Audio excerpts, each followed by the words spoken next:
All right, what's going on, everybody? Junder with you. It's a Monday, February 23rd, 2026. One more of these after the very long day that we had between the United States and Canada and the men's Olympic hockey in Milano Cortina. I'm going to take a couple days this week to look at the local Detroit Pistons, a couple local juggernaut matchups this week. We're going to play the San Antonio Spurs tonight on the Pistons. They have the OKC Thunder on Wednesday and the Cleveland Cavaliers with the newly introduced James Harden on Friday, all at LCA. So they went 5-0 in their road stand previously coming up. So then you got this now, and three teams that you expect to be in the playoffs, maybe conference finals, maybe NBA finals. Let's get into the starting lineups here, and then we will get into the game. We're watching this one on Peacock tonight. So for Mitch Johnson and the San Antonio Spurs, the first-year head coach, they're 40-16. It's De'Aaron Fox, Stephon Castle, Devin Vassell, Julian Champagnie, and Victor Wembanyama for the Spurs. And for JB Bickerstaff from the Detroit Pistons, 42-13. They have the best winning percentage in the association. It's Cade Cunningham, the University of Michigan man, Duncan Robinson, former D3, Oscar Thompson, Tobias Harris, and Jalen Duren in the starting lineup. Who's not going to play? Mason Plumlee for the San Antonio Spurs. Bobby Klitman and Isaiah Stewart still out. Stu with the suspension.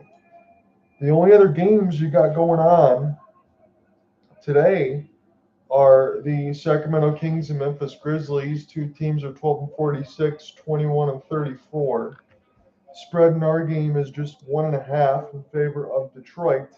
And then for the Utah Jazz, 18-39, taking on the Houston Rockets at 34-21. So this is the matchup of the night to be able to check out, and we will see what we will get. I'm going to close this out as far as the NBA RotoWire, and then we'll pull up the box as well when that is available. So for the San Antonio Spurs, Dylan Harper, Keldon Johnson, Carter Bryant, Harrison Barnes, Luke Kornet, usually their bench. For Detroit's bench, Dennis Jenkins, Karis LeVert, Javonte Green, Ron Holland, and Isaiah Stewart, who is out with suspension. So that could either put in Paul Reed, likely as the second big man, most likely, or Tolu Smith as the emergency backup if needed. Coming into this game as we're in a commercial break, before we get started, the San Antonio Spurs are winners of 8 straight. It's been massive margins, 25, 30 points, even 40 points. Victor Wembanyama, the alien, is 24-12 as far as points per game and rebounds. He also averages 3 blocks. 8 double-digit point producers for the Spurs themselves. They're deep. They've beaten OKC this year. They're starting a 5-game road stand. Detroit tonight, Toronto, Brooklyn, New York, Philadelphia, all in the East. 4 of those teams are currently in the playoff top 6. I'm counting that as non-play-ins. So they're going to see if they're going to be the class of the West alongside OKC that I believe they are. Their ceiling might be an NBA Finals already. Victor Wembanyama might not believe that they can get there. I think they can. Really, OKC is the only hurdle in their way for as good as they are. And for Detroit, they're winners of 5 straight. As we said, they beat the Knicks twice last week, 4-0 in the last stint. Now beasts of the league come to LCA this week. As mentioned, San Antonio tonight, OKC Wednesday, Cleveland Friday. Peacock tonight, ESPN on the next 2 games. 7 o'clock start, about 7:15 for us. Tip-off about 7:45 on ESPN on Wednesday and Friday. Cade, just 24 years of age, 25 points, 10 assists, 6 rebounds, average with a steal and a block. Jalen Duren, still just 22, 18-10 on the steal and block as well. Oster is the defensive engine. So that is what we know for both of these teams coming in. Let's get to the tip-off. If we want to do that, Jalen Duren here against Victor Wembanyama. And this one is contested but picked up by Detroit. Again, they have the alternate colors with the City Edition. They have all black jerseys, but they have the teal inside the paint with some alternate logos. As a long shot for Devin Vassell immediately gets things started. And the San Antonio Spurs have a 3-0 lead at the top of the key. Oscar Thompson slowly will take this one off the court. Again, Robbie Hummel, normally playing college basketball analyst, he is also there tonight as Jalen Duren lays it in over Victor Wembanyama. 11:20 left to go in the first as Victor at the top of the key. We're going to watch number one here, Victor Wembanyama, as much as we can. Try to give you some shout outs of what's going on between the play-by-play and color, because I want to see how he runs offensive sets. I want to see his three-point shooting prowess, his blocking prowess. I think there for Jalen Duren could have easily blocked that, just didn't want to pick up a foul of my mindset. Let's also flip this on the ESPN portion of the box as Vassell hits another three in the corner. So a couple good opportunities there for Devin Vassell as he makes a pair of threes. As Oscar Thompson here for Duren, and that looked like a Ben Wallace jumper, but he gets his own rebound and then loses it on the left side of the red line. This will stay with the Pistons, and honestly, I do use this box on ESPN to kind of try to change everything as far as like what to look for, but they changed that completely on ESPN. It's getting a lot harder to follow, so we're not going to do that. This will be passed in from Tobias Harris, Jalen Duren, and Duncan Robinson at the top of the key. Little floater, misses it too short off the front of the rim, and the Spurs. We got Castle, work his way up the ice, and he misses the easy basket right at the rim. As it's Cade on his floater, too strong off the top iron, and this will be rebounded by Victor Wembanyama. So a little bit cold of the Pistons to start as Darren Fox probes baseline, extra pass across. And Vassell, 3 for 3 from beyond the arc. It was left corner, right corner, top of the key. And not contested at all. Cade Cunningham, bounce pass. Oscar Thompson.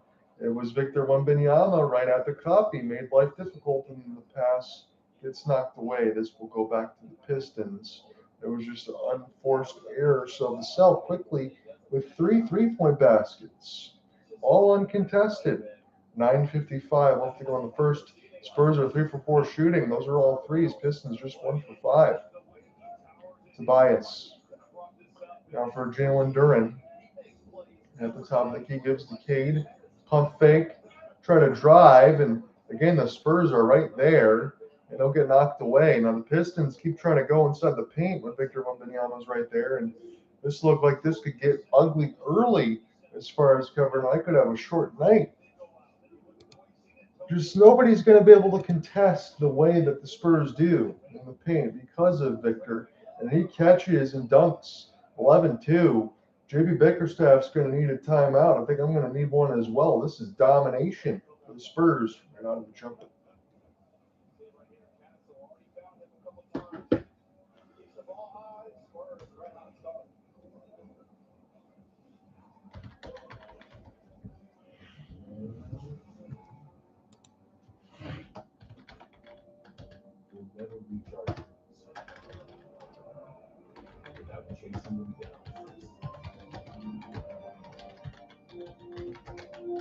With investing options from Navy Federal Credit Union, Rob feels financially at ease, which means you can worry about other things like landing this fish.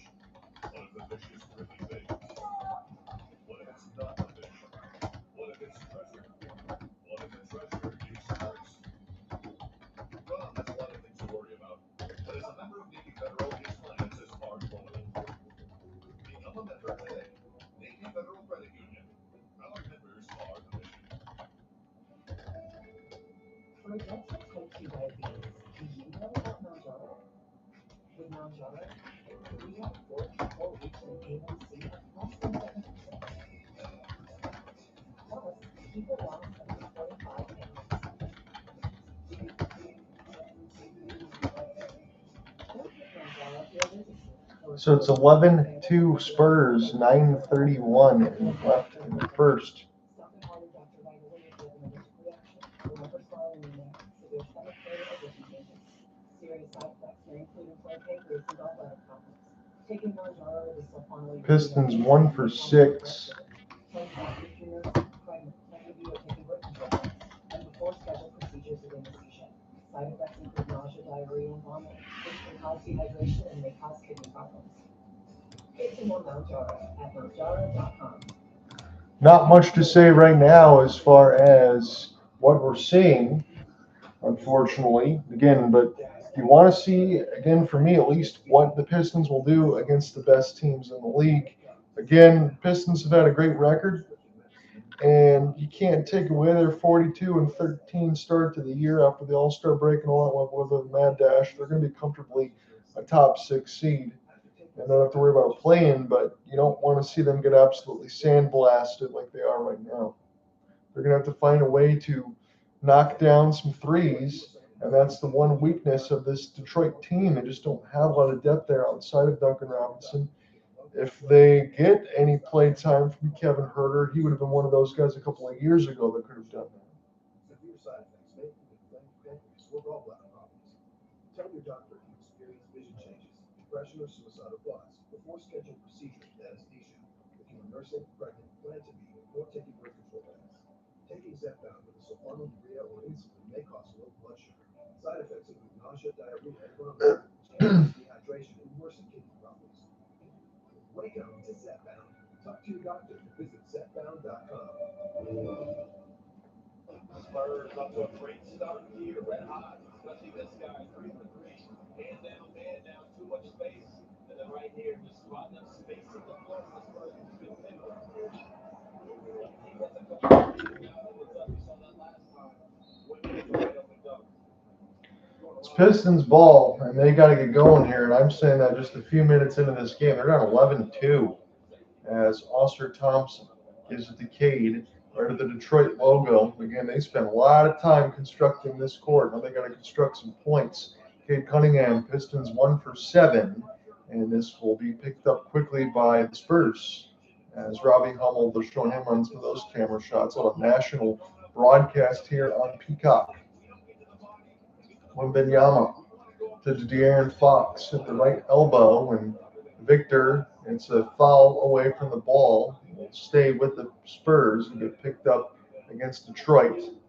We'll see who it was that knocked down. It might have been Cade Cunningham picking up his first off a screen. I don't know how you really are strong enough to knock down Victor Wembanyama. He does look like a giant stick, not like Kevin Durant used to be, but still, he is absolutely unstoppable. It's Vassell now to Victor Wembanyama, wide open right corner, and he knocks it down. What a stroke that is. Effortless shot. It's 11-0 run for the Spurs. As Cade gets the screen from Durant around Vassell, shoots, missed it up the front of the rim. He can't get the rebound. Spurs can start the run. Here's Castle. Now in the corner again, De'Aaron Fox. He was all alone, but he missed it. Uncontested shots all over the place. Tobias Harris, see if he can put a stop to this run. Can't get around the length of Victor Wembanyama, but Harris will get it back. Shot clock at 10. Duncan Robinson, top of the key, sets a screen. Cade, spin, pass. Harris contested by Victor with the long reach. He can't get it. Duran finally gets a third rebound and puts it in. Every time Victor Wembanyama's there, they can't deal with his length. That's what you notice. He doesn't have to block everything, but he affects everything. Victor, spin. They thought he traveled, but it's not going to be called by the fans or the ref. Here is a chance now for Vassell. Missed it. Tapped up by Duran, and he gets it. Cade, down by 10 already. It's 14-4. Duncan Robinson, show and go. He's open enough. Missed it off the back iron. Pistons are ice cold right now, as this is Castle. He gets blocked by Cade, and this will go the other way now to Duncan Robinson. Robinson down the lane, gives it to Cade. He's open top of the key for 3, and he knocks it down. Pistons needed that badly. It's 14-7, 7:15 left to go in the first. John and I are with you on a solo call. We're watching this one from LCA. Again, we're going to cover a couple basketball games this week. We'll give hockey a break. I don't think I've ever said that, but they'll be in action on Wednesday. And lost the handle, but not the ball, as this will be a foul against the Pistons. Good block there with the help from Oscar Thompson by Cade Cunningham, and then he goes down and knocks a 3. This will stay Spurs ball. We've got about 7 minutes left in the first. have to let things go. Already seen it. We're just a few minutes into this game. That first meeting, Wemby's been checked a couple times, hit the floor. This is their brand of basketball. But even look at Durant and Wemby right now. They're kind of jostling for position and it's just Durant is definitely turning this into Vassell. Be careful with that there. So Wemby just raised up in here 30-20 running his teammates and let's do this.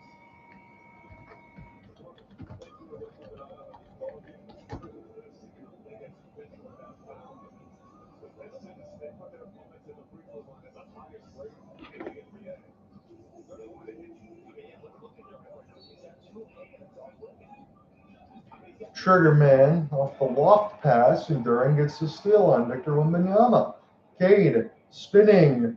He floats it. This is tapped up and in by Durant again. 14-9. He got a little offhand shove there on Victor Wembanyama.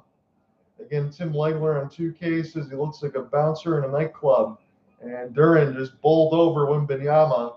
He has 6. Cade has 3, but the Spurs still up 14-9 as you take another TO for Mitch Johnson.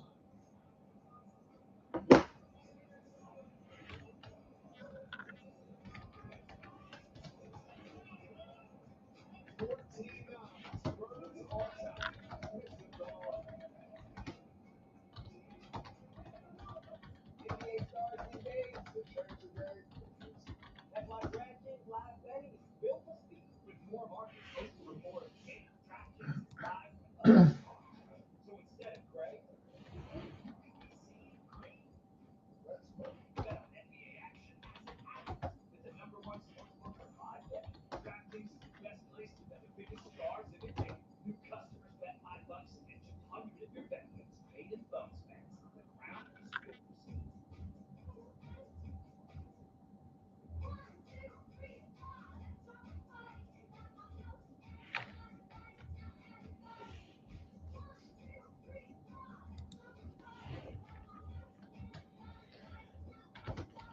So just 2 players have scored for the Spurs. Vassell with 9, Wemby with 5, and it's the same for Detroit. 3 for 4 for Jalen Duren, 1 for 6 for Cade.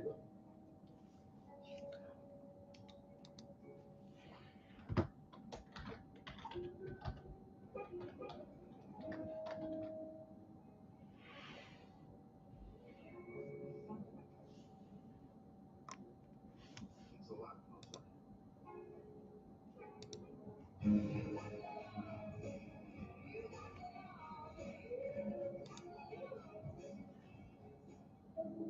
There's flying, and then there's making the most of it from flying. There's nothing like arriving early and enjoy it. Nothing like having tea across the pond, a cocktail in Atlanta, and the right place to work in Tokyo, all waiting for you. Nothing like best-in-class cuisine and service to match worldwide, with access to the largest global airport lounge network. There's nothing like flying. Morning, Pete. Coffee's on and your Uber's on its way. You know, I've been thinking, maybe I should just go by Peter now? Peter Davidson. Not bad. Sounds like I'm gonna try and sell you an extended warranty. How about Petey? I know a dog named Petey. Little P or Big D? Oh, what about Double P? You want to go by PP? You know what? I think I'm just gonna stick with Pete. Pete. I like it. I like you too. With meal deals with quick value, you get this, and this. And coming to get more, double or a daily double. All this, just these prices for more. Who said you can have more? Take a look at tonight's live line. DraftKings is the #1 sportsbook for live betting. To get in on the action, download the app and use promo code. Coming back in from the break, 6:56 left to go in the first quarter. John here with you from LCA, watching this one on Peacock. 14-9 is the score. The Spurs have the lead. Fox try to get around Duncan Robinson. Pass contested by Thompson, but Fox says Duncan Robinson leaves for whatever reason. The paint. gives up the layup, 16-9. No defense is not his strong suit. But he just kind of backed away. Cade Cunningham on the back down as he just crossed the half-court line. Dribble. Try to go between his legs. Got to go to Duncan Robinson on quickly. Right wing leaning three, and Duncan hits it. So he made up for the two he gave up. Knocks down a three. Pistons on a 10-2 run. They're still down 4, 16-12.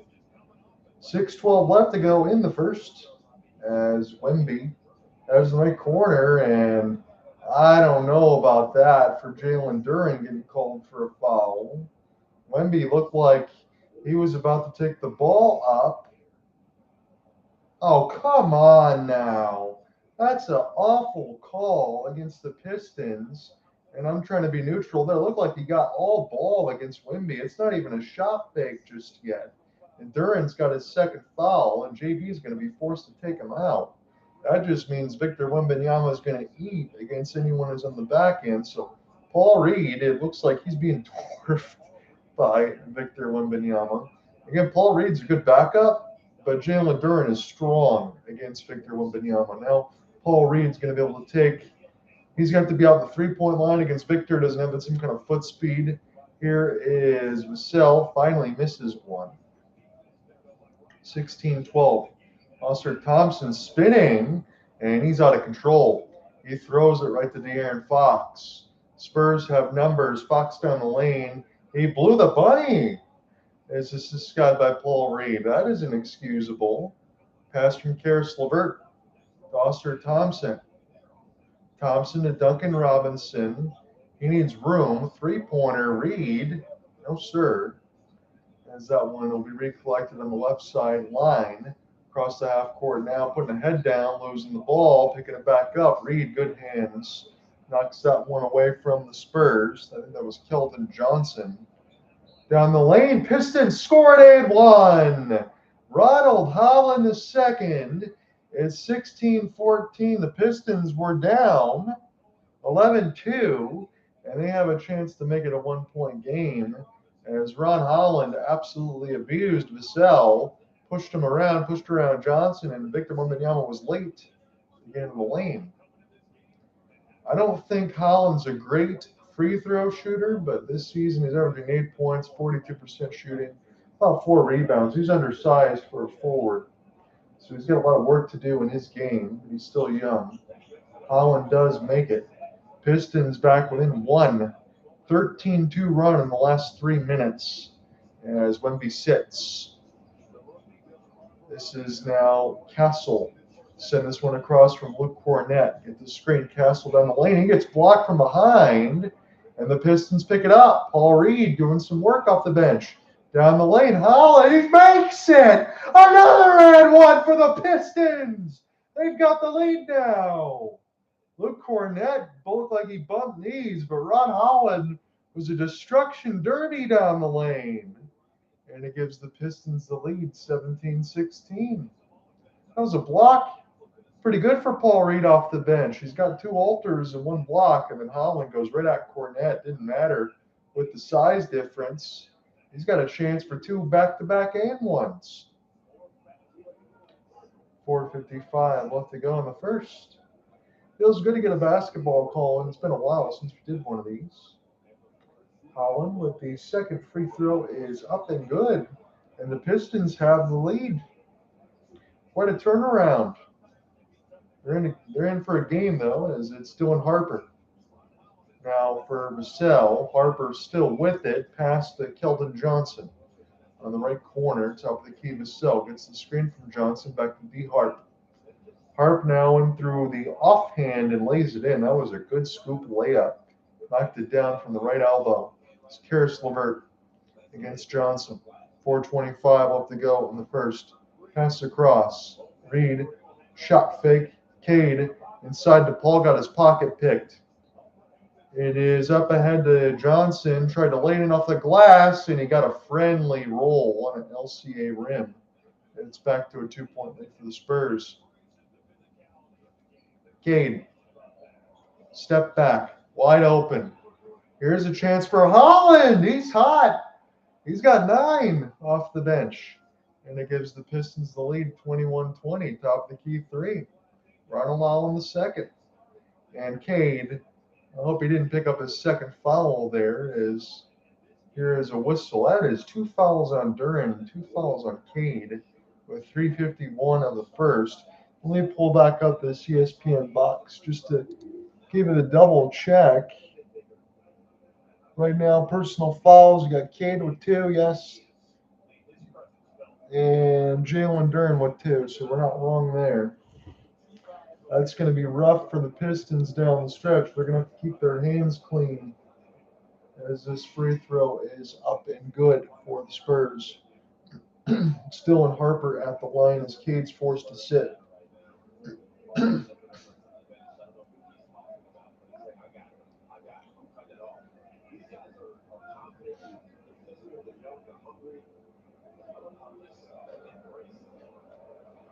Cade's going to get forced to sit now probably for the rest of this first. Harper can't make both.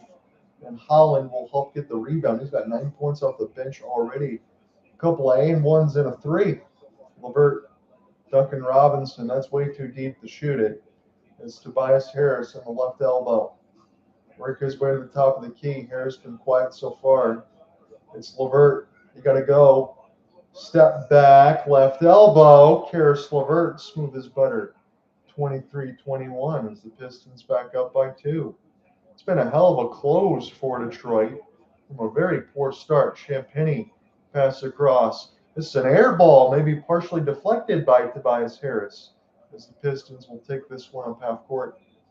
Ronald Holland, Karis LeVert, inside. That pass is deflected. Should be off the Pistons, I thought, at 3:03. I don't know if Mitch Johnson's going to want to challenge this. Good step back for Karis, though. Seen that a little bit at Michigan. Again, you got Duncan Robinson and LeVert. You got the local boys there. I thought Paul Reed touched it, but maybe Champagnie got a piece of it with the hand, the former Washington Wizard. As Holland misses the 3, it's tapped by Reed, but no problem. This will go to the Spurs and see what they can do here. Johnson wide open right wing. He airballs it, maybe off the side of the rim. Holland splits the defense. We'll throw it back out to the right side and get it back. We'll take a 3 now. He airballs it, but it's picked up by Tobias, who gets fouled from behind. So that means Pistons going to get free throws. I don't mind the confidence for Mr. Holland. Again, it looks like a young Kobe as far as trying to shoot some of these threes. I don't want to say that name lightly, but his confidence is not altering. You know, he's made a couple of and-ones and hit a 3. You need to be able to be assertive, and that's what you want to see from a young player. Tobias makes the first. He's got one more coming as Detroit tries to get to the 25-point marker.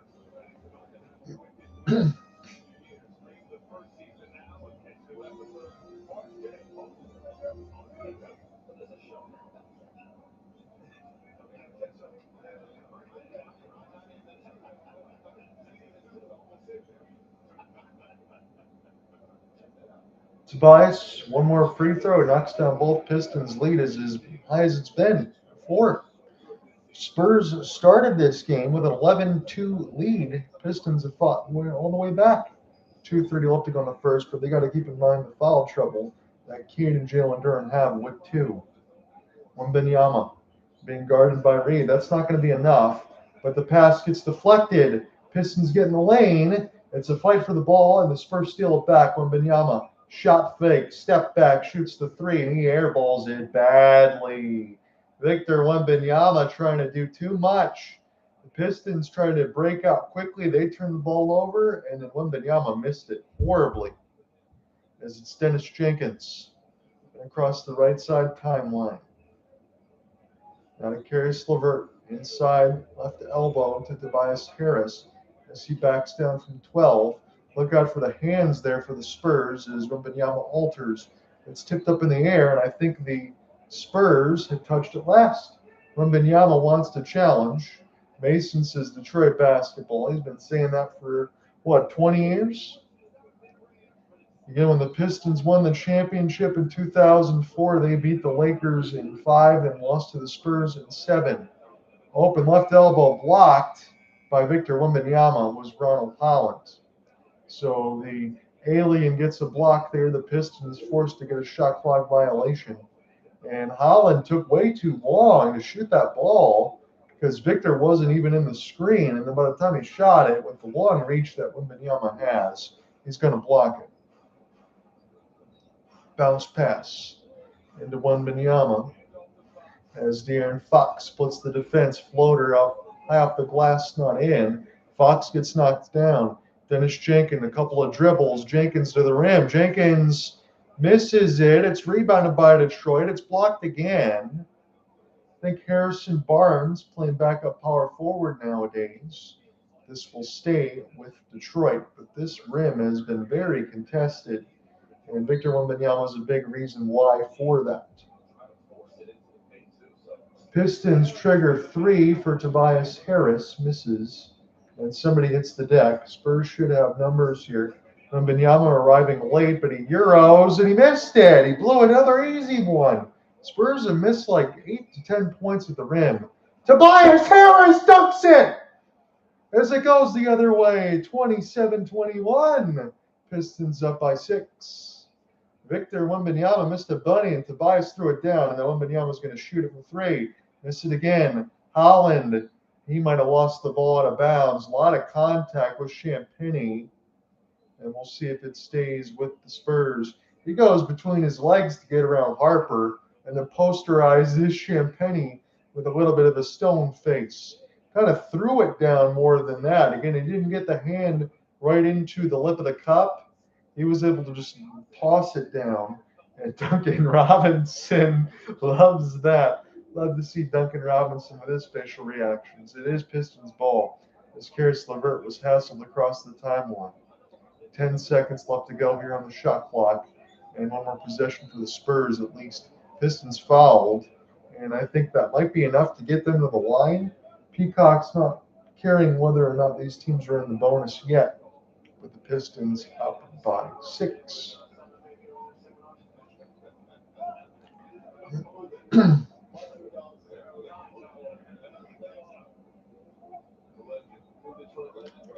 Just a trigger for the Pistons. It's Dennis Jenkins now. Shot clock down to 10. Step back. Create a lot of space for Dennis, but Champagnie's got the rebound. It's Johnson. Slowly left to right. Shot clock difference only 2 seconds, so Spurs should take the air out of the Wilson ball here. It's not Spalding anymore. I got to get used to that. Screen from Wemby right at 10.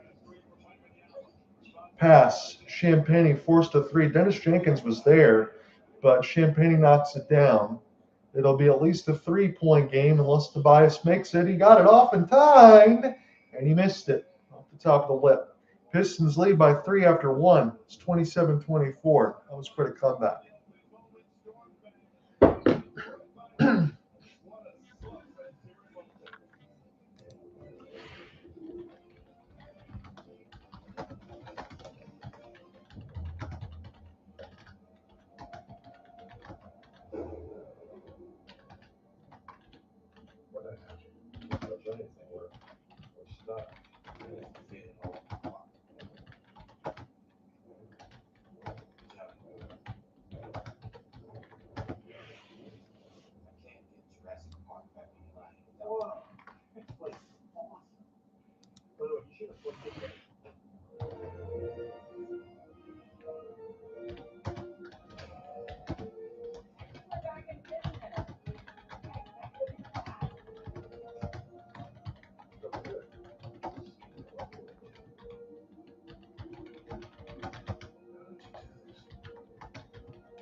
guys, someone's blocking my van.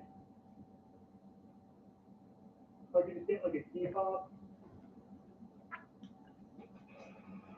Check out Courtside Live, presented by Xfinity on Peacock, a brand new feature that puts you right at center court. Browse multiple camera angles on your phone. Losing focus on the game. Find Courtside Live on the NBA Hub and the Peacock app. This is basketball like you've never seen it before. Spurs trailing by 3 moments ago. Austin Rivers caught up with Spurs assistant coach Sean Sweeney. The Pistons are extra physical. It's been no different. How does your team continue to stay focused and get caught up into that?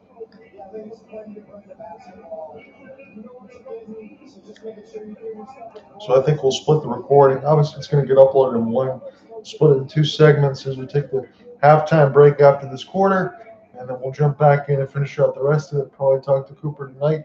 I have a chance for a phone call there, and then Wednesday I'll join back up with you on ESPN in between the Pistons and OKC as we watch the 2 heavyweights go head-to-head against each other. The way that this game started, Pistons were down heavy. It was 11-2 with 9:31 left in the first. Now they're up to 27-24. It's been one heck of a turnaround. Part of the Pistons' turnaround, again, they are outscoring the Spurs fast break points 10-2, so they're getting it going. Again, not a ton of speed for Victor Wembanyama, but he's not exactly slow either. But the Pistons trying to attack and transition, play bully ball. We'll see how that works out for them. De'Aaron Fox against Karis LeVert as we get set to start the second quarter. Pistons up by 3. Cade Cunningham. Ball fake. Spin and turn. He gets denied. You got Jalen Duren back out there, or Paul Reed, I should say. And this one is knocked away. So no Duren just yet. Cade's back out there with his 2 fouls. He cannot afford to pick up another one. He's got the same number as his jersey. Foul on the floor. This will be Pistons basketball with the first 20 seconds of the second expired. Cares for the trigger man. A good step up there for the Spurs, but this will be picked back up now for Harper. Cade puts his head down, gets blocked, and rushed the other way now is Carter Bryant. Bryant has it in the corner. Good bounce pass inside to Johnson, and he makes it over the outstretched hands of the Pistons in the paint.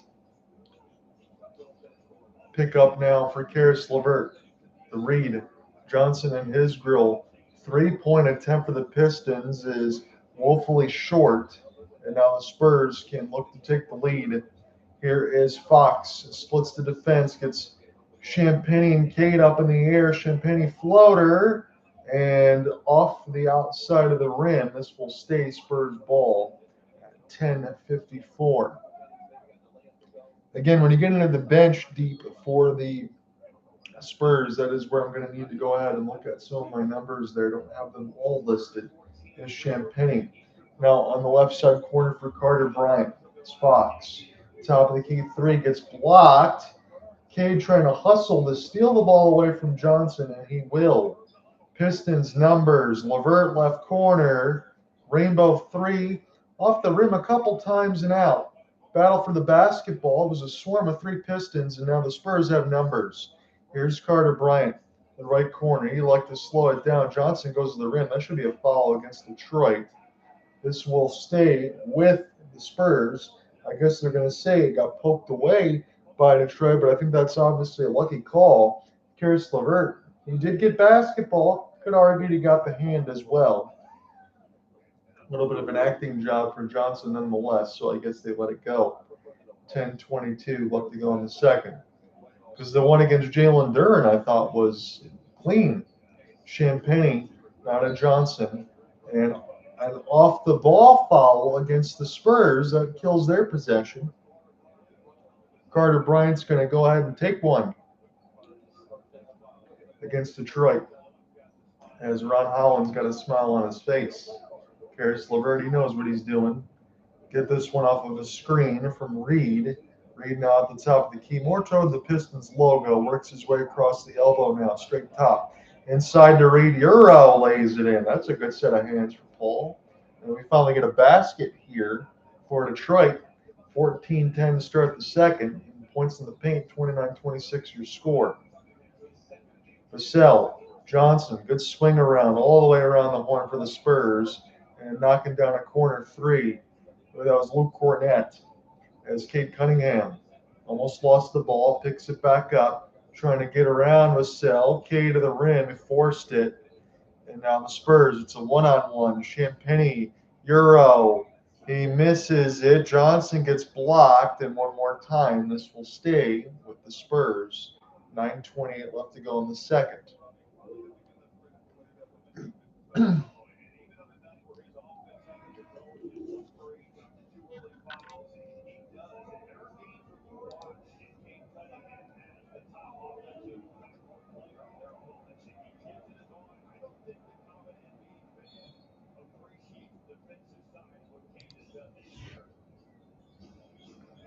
Trigger, and they're going to have to force a TO or get a 5-second, and Mitch Johnson and company did not get the timeout in time, so it's going to be a turnover. 5-second violation, didn't inbound the basketball.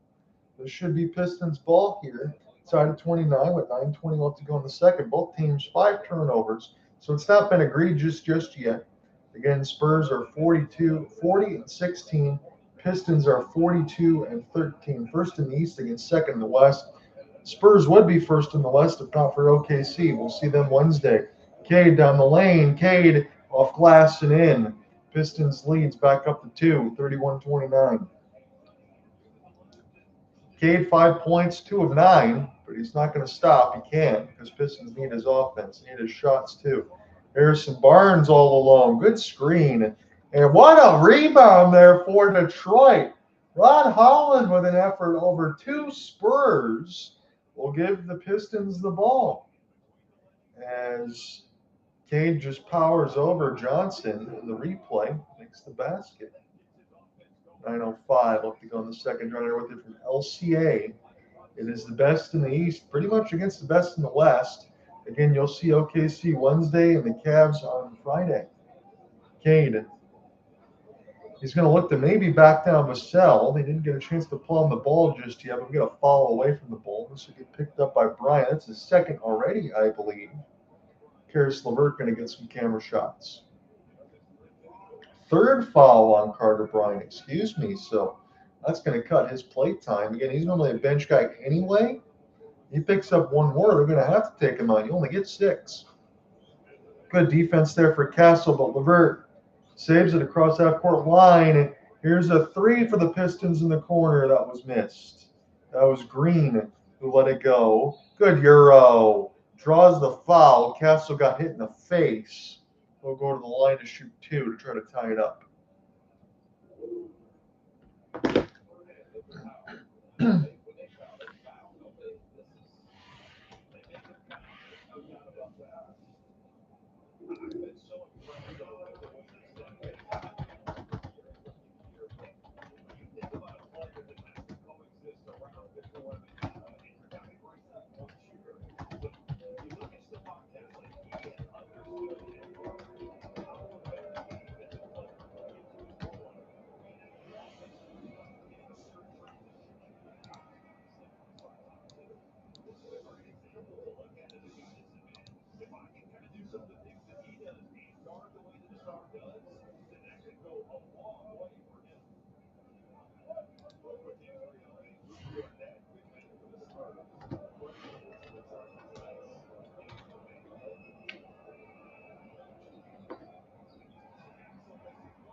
Wembanyama got the board after Castle missed both free throws. They did just say Luke Kornet probably not coming back into this game. He got injured in the first.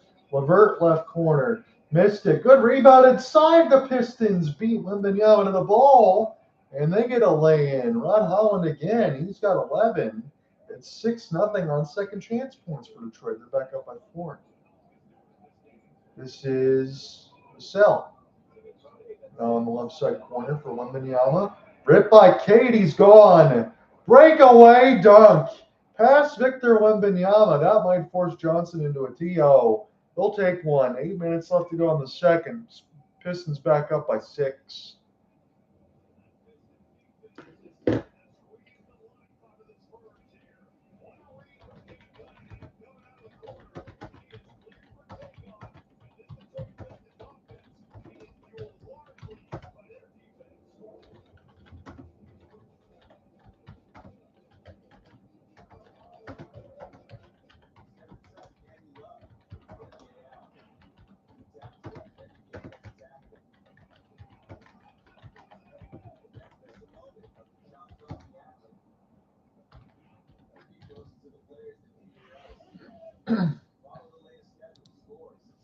35-29, Pistons lead as we take a break.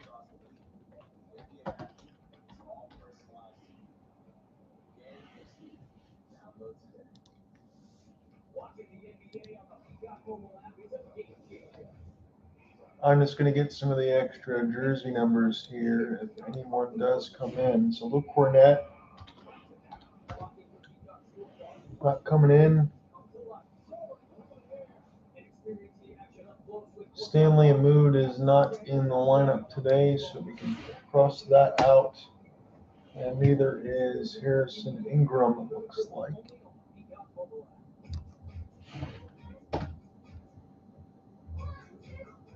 Lindy Waters would be number 43.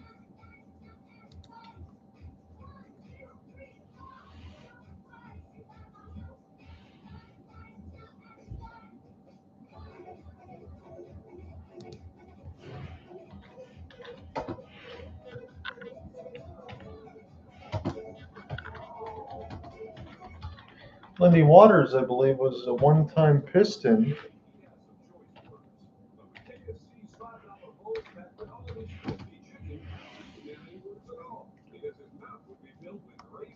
And Javonte Green is indeed number 31, so we called that correctly.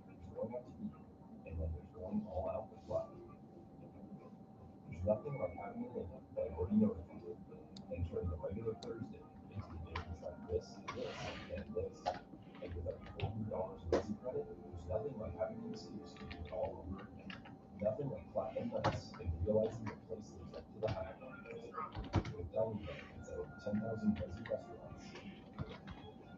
There's nothing like platinum. Today, NBA stars aren't just all stars. New types of stars unite every night. And DraftKings is the best way to bet on what starts next. What's up with the building block stars? The less running back stars.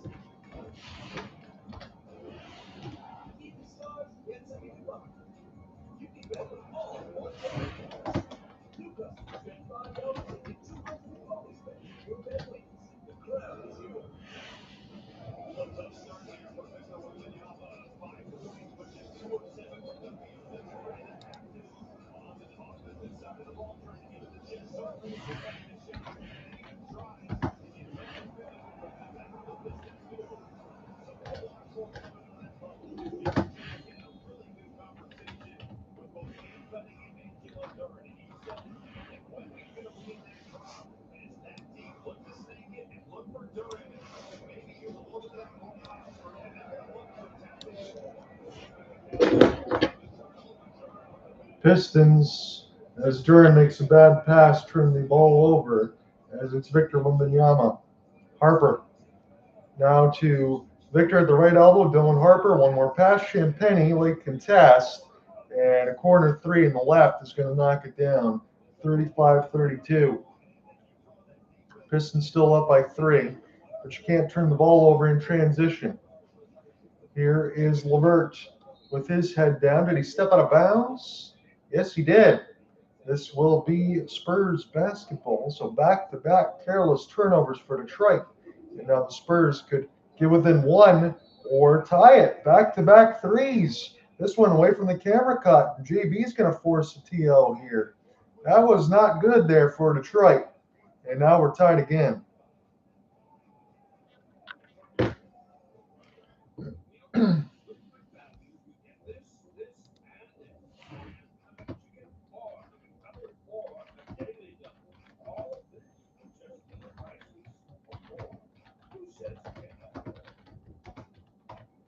Are you Russian? I am. I am. Thanks for meeting me here. Usually not an introductory business match. Unless it's about my insurance.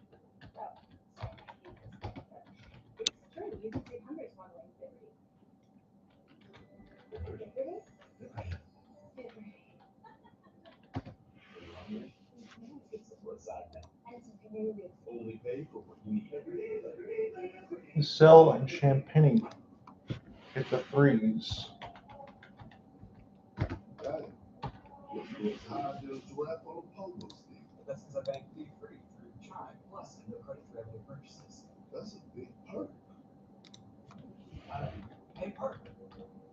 Free banking and early access to your pay is like being at Granny's house on Sunday. Everybody eats. All right. Didn't know that's So it's strangers, a random collection of guys that have fast friends. They were plus ones to a high school reunion, not fun. But then someone pulled out the BetMGM. Who you got?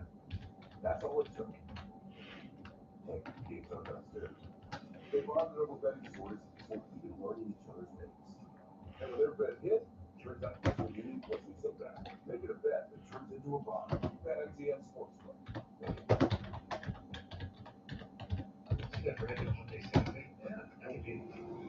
Finish this fucking up. Hyundai Getaway Sales. Get 0% APR for 60 months, plus 0 payments for 90 days on select Hyundai vehicles. Visit your local Hyundai dealer today.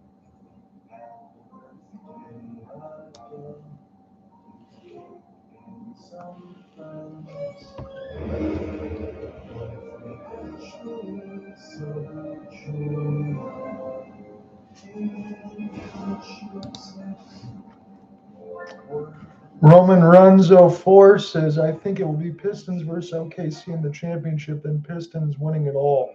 That is a supreme fan, Roman. I hope that the Pistons make it. I think that they can get to the conference finals. I'm still worried, as stupid as this sounds, about the New York Knicks when they get in the postseason. But the difference now is it's not Tom Thibodeau, it's Mike Brown. And that's an advantage for Detroit. So it should be an easier time. But once they get around that, get to the next step, I think that they'll be in a better standing. Trajan Langdon didn't add too much at this deadline, but at least he didn't really make any mistakes. It's unfortunate with the injury that happened to Jaden Ivey and alongside Cole Anthony, but I don't think there was room left for him. But who knows? If you come back on a cheap deal, you could come back to the Pistons. Probably won't be the same player. Something to think about. But Pistons are going to have some cap space with that movement alongside Herter. I don't think he stays here, but I like where your head's at. If they make it that far, you feel pretty damn good. 7 minutes left to go in the second, as this is knocked away from Duran, and 3 straight turnovers even after a timeout, as this will be Vassell. Pass to Champagnie. Back to Vassell here, who's been hot for 3. It is Castle with a pass. Champagnie with a 3, and it is 3 straight 3-pointers for the Spurs after 3 straight turnovers by Detroit in the last minute. Somebody got to get things going here again for the Pistons. Oster Thompson lead the Cade. Double showing. Oster open. Gets to the lane. Wow, that was a tough lay-in over Harper, but he knocked it down anyway. Spurs lead cut to 1. Vassell slowly across the timeline here. We'll get this one back from Stephon Castle.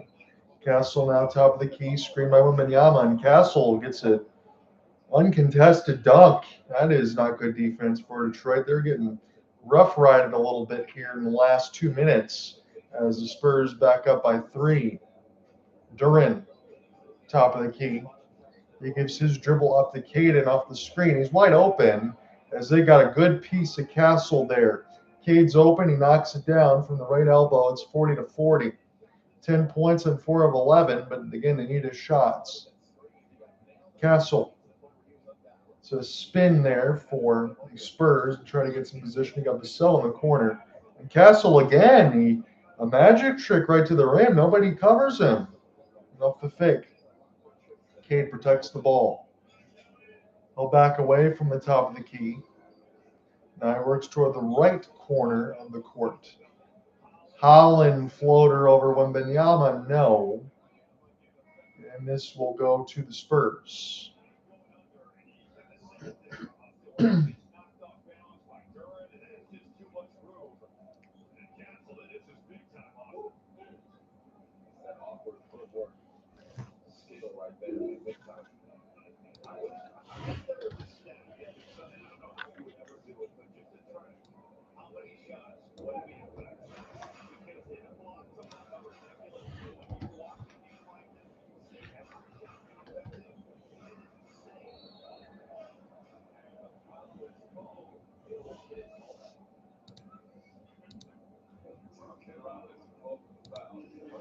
Duncan Robinson going to pick up a foul. I wanted to make sure, put back in my notes, Julian Champagnie, number 30. Again, I was typing a few things away. Might have deleted a name. So we got that back in there. So it will be Spurs ball. Again, we got 5 minutes until the first half is over. They have a 42-40 lead at LCA. John, they're doing a solo call. Here's a three-point that was very contested. And now Jalen Duren from Duncan Robinson and Cade Cunningham across the left side of the timeline. It's a screen from Duren now. Inside pass, too hot to handle, but this got deflected by Harper first. So this will stay with Detroit in the left corner out of bounds. Again, if you're just joining us, the Spurs have a 42-40 lead. They've hit 3 corner threes uncontested and a couple rim runs. Duncan Robinson off the curl. That was a good design. He just missed the shot. He was all alone. It was a leaning shot, but he was open. As it's Harper working on the other two, and Cade Cunningham gets by him. Here's a drop for Vassell, and man, he's smooth in this game. This time, a little bit of a floater inside the paint. It's back to 44-40, 5 of 7. Cade lost it. He's got to hurry up the timeline. He does, just across the 8 seconds. Oscar Thompson, he knocks it down from 8. 44-42 as the teams exchange buckets. De'Aaron Fox, he's back into this game. Fox with his head down, trying to probe around Duncan Robinson into the help. But this will be a foul on Detroit. Somebody got too handsy. I don't know if it was Duncan, Oscar, or Tobias, but according to the camera shot, I think it's going to be Tobias Harris, the former Knick.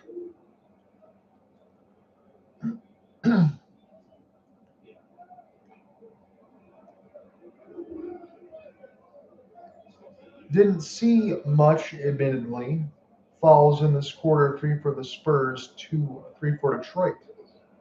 Wembanyama looks like he's going to get set to sit down. Castle. He gets around Robinson and his layup short. He's small and he got bodied. Cade down the lane, lost his dribble. Duncan open, pump fake. Shoots it. Now Duncan Robinson gives the Pistons the lead. In the left corner, 3:35 left to go in the second. Fox. Here's Vassell. One more Champagnie, who has been really hot in this game. He stares down the Pistons fans and Duncan Robinson. You got to guard that man. Oscar Thompson now. Foul away from the ball. This is going to go, I believe. Jalen Duren now having some words with Johnson. Don't want that because he just got back from suspension. This will be Spurs ball. There's a foul away from it. And Duren didn't like some of the words that were being said. I think he's going to get busted with a tech. Everybody now leaving the benches. Cade sharing some words. Oscar telling him to back away. Cade's being smart about it. Duncan Robinson, you know he's not going to fight. He's out there to shoot threes. Cade picks up his 3rd foul. So halfway to go before he's done. And they had some words to the Pistons against Keldon Johnson. Cade's going to be forced to sit now for the rest of this first half. So Cade, he pushed Castle down. Don't know what for. And then Duren's like, hey, he pointed in Keldon Johnson's face as after Cade pushed down somebody and then stand over them, the Spurs then responded accordingly. And Cade should be charged with a 3rd foul. I have no problem with that, even as a diehard Detroit fan. That's the wrong play, and you can't have 3 fouls at this point in the first half. You're gonna have to sit down. You only get 6. We'll sort everything out in a moment.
So Kate Cunningham in the left corner pushes down Stephon Castle. Johnson gives Kate a light push, and Jalen Duren, who's just coming back from suspension, then points the finger at Johnson as well. So technical foul against Jalen Duren. I imagine a technical foul against Kate Cunningham as well.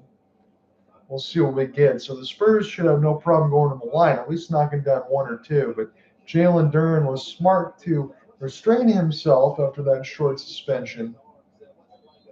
Still waiting for Isaiah Stewart to come back. If Isaiah Stewart was here, they probably would have kicked him out for the rest of the year after coming back from the suspension, because nobody pushes anybody or puts baby in the corner and gets away with it. You know what I'm saying at that point? So you got to be careful if you're Detroit.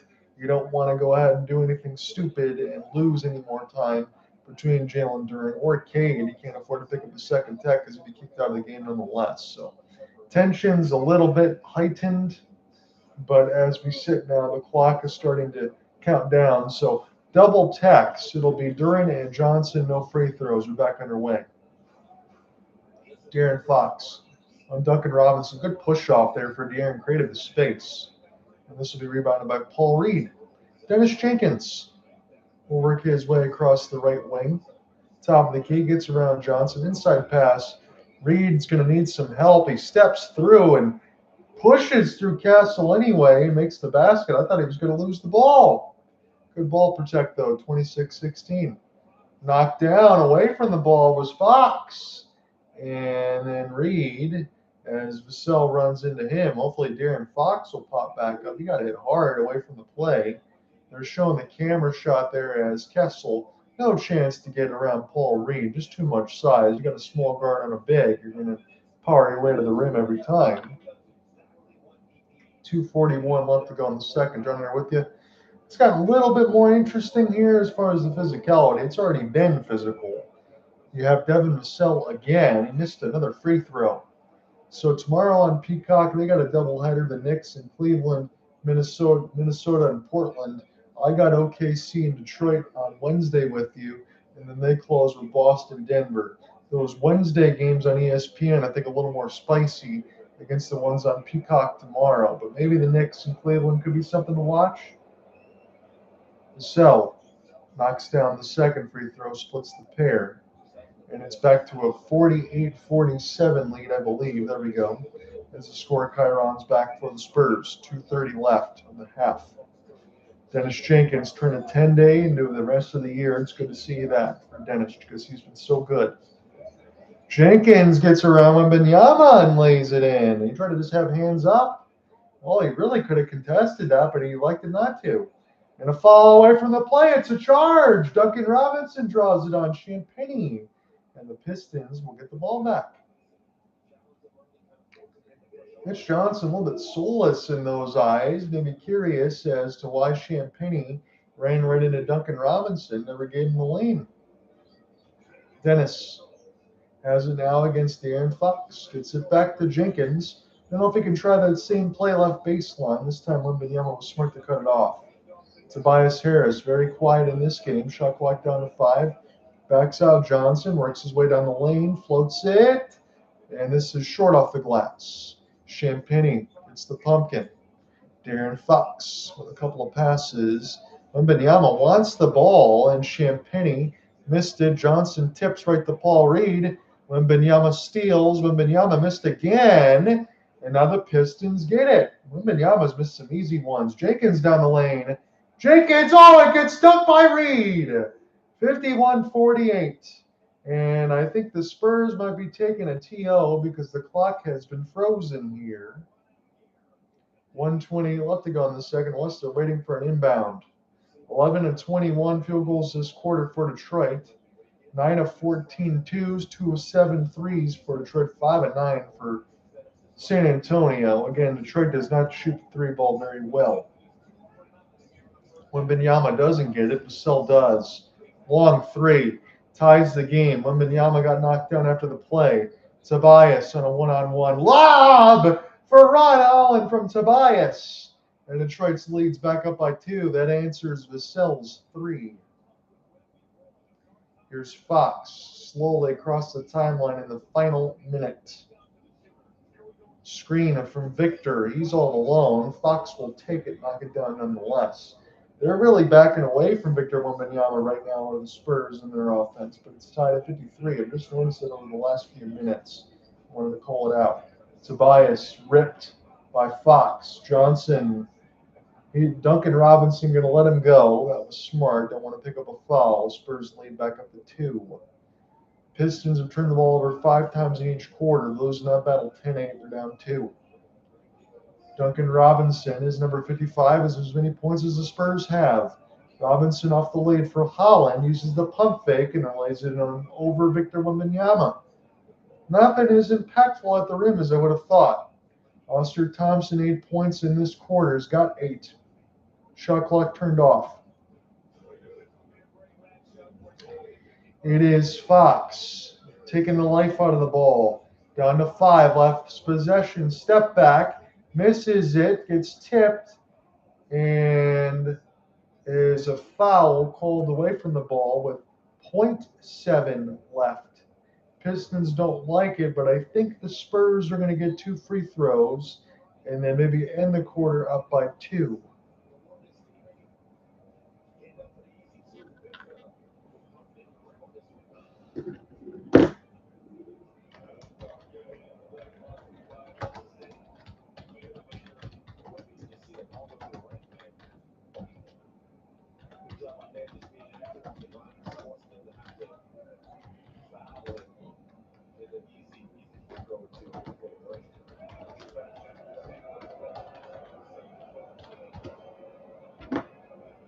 Wembanyama's second free throw is good, and that is going to end the half. Spurs lead is back up to 2 as Wembanyama gets a pair of free throws. 57-55. Take the halftime break. It's been a good contest right now. Pistons were down big early. Again, it was 11-2 Spurs with 9:31 in the first. It's now 57-55. Spurs leads back up to 2. We come back and call the second half, start the third. San Antonio leads by 2. Watching Peacock in London.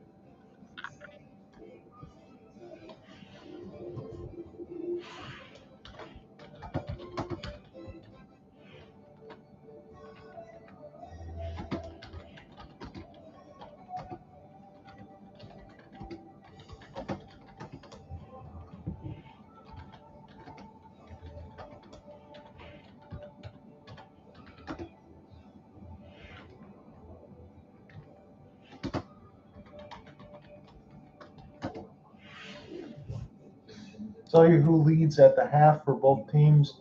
Devin Vassell hot in this game.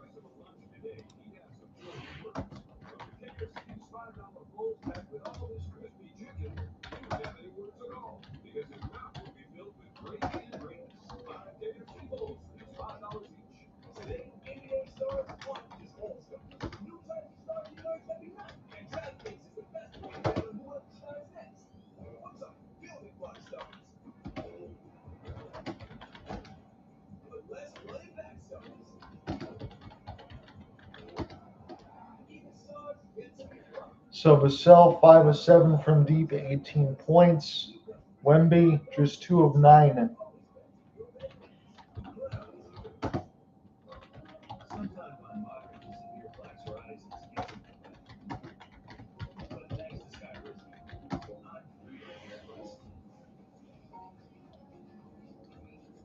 No foul trouble for the Spurs to speak of. Carter Bryant does have 3, but he's bench. Cade has 3. Oscar Thompson has 2. Jalen Duren has 2.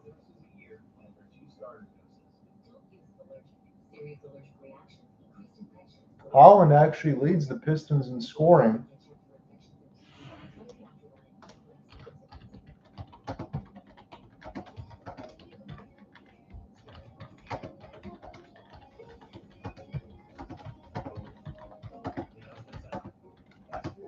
11 points.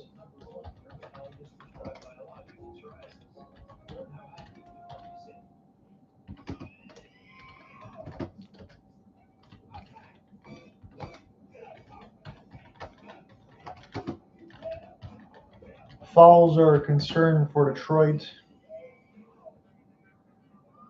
3 for Cade, 2 for Duran.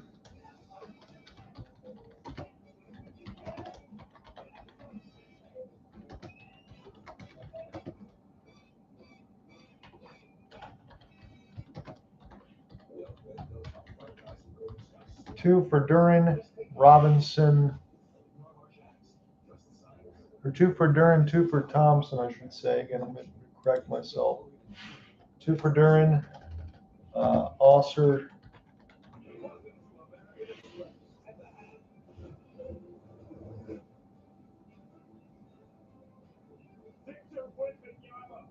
and that's it. So 3 on Cade, 2 for Duran, 2 for Osser. Just make that note.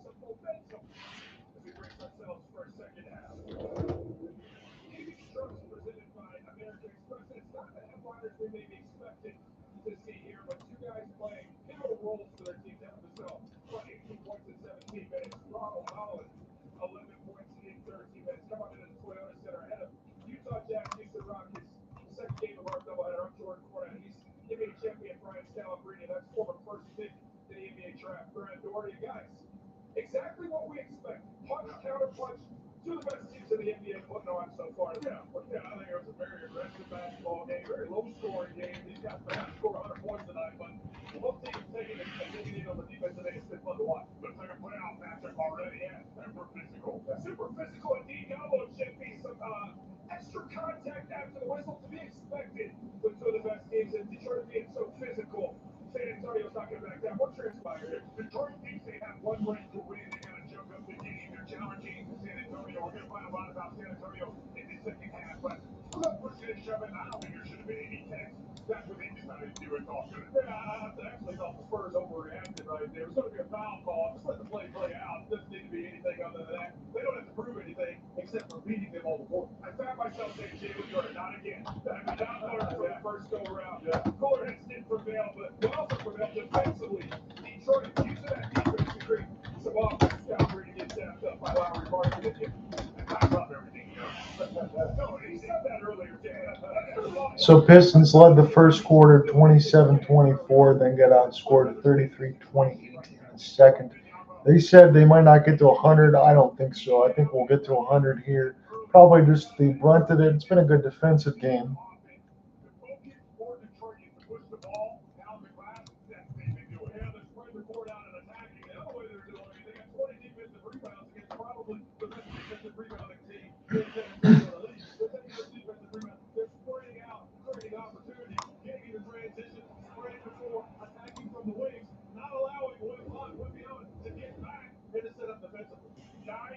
Forced 15 points generated off them for Detroit. Wemby, as we were watching, you guys kept noticing, look a little fatigued. Yeah, I mean, that always seems to be a thing right now. He plays super hard. We don't know what it's like to be 7'4" and guard every single position that we're seeing from him. Fatigue could come into play. I think he's the most impactful player. But if you can't be on the floor and you can't be impactful when you're tired, it's a problem. Yeah, they're putting his hands on it, really making it physical, really holding him down, putting a lot of pressure on it, and then they're exploding out. They're making him change into the floor. He's having a difficult time keeping up with the pace of the game. The shooting is still an issue for Detroit. Only 5 threes. They're giving up a ton of threes to San Antonio. As good as they're playing, I think they're playing great. Detroit can play. They're still not making shots. Right now, they eventually, for them to be great, they have to make shots. Can they win tonight without making those shots? You can do anything in the regular season of an NBA game. They're doing a great job of pushing and turnovers and all that stuff. Ultimately, their shooting woes could be an issue that takes them down. Yeah, Wembanyama is talking about the 2 for 9 in the first half. If he gets going in the second half, they can change the complexion of this game. Like Sal said, though, this is a regular season game. Big different. And one thing about the San Antonio Spurs, they're showing their physicality. They're not afraid. Big props to the Spurs. Yeah, you gotta bring that hard line that much when you play these teams. So they had Brad Doherty and Brian Scalabrine in part of the post, the intermission content, excuse me. As I'm just going to give you some more numbers here. This is from my notes. Spurs at the half, 11 for 22 from deep. Detroit 5 for 18, not making a lot of shots. The one thing that surprised me though, points in the paint. I know Detroit's very good at that. That is their caliber where they go to because they don't shoot threes all that well. But 34-20 though, even with Victor Wembanyama, Detroit has that advantage. So it's note to talk about.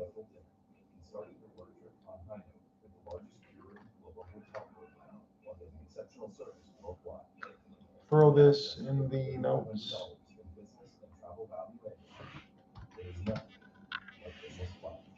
NBA fans don't just watch the game, they live it. So stream like you put us out. NBA Look to all of the action. Watch your favorite team shine like the league's brightest stars, rising stars at the same time. Multi-view your favorite device. And go deeper than ever before with all the stats and insights all the from the plays you can't believe to the most live games and the drama. If it happens on the court, it's happening on NBA League. There you go. I'm just throwing those in there for the comment box.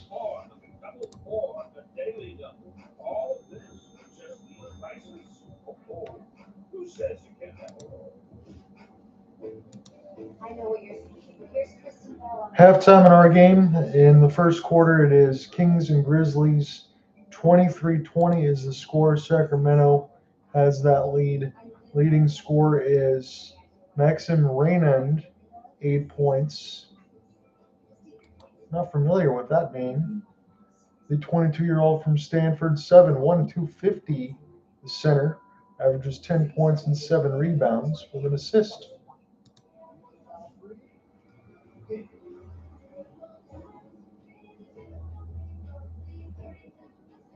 Wow, that Grizzlies team, you got Olivier Maximans Prosper. At one time, I knew a Mavs fan. And Dustin Hall, that said he was going to be a stud. Now he's in the dwellings of the Grizzlies. Gigi Jackson, Jalen Wells, Scottie Pippen Jr., and Cam Spencer. This team is unrecognizable from what they would have been with John Morant. Man, that team fell hard.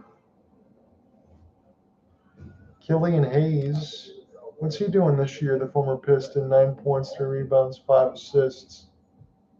Still just 24.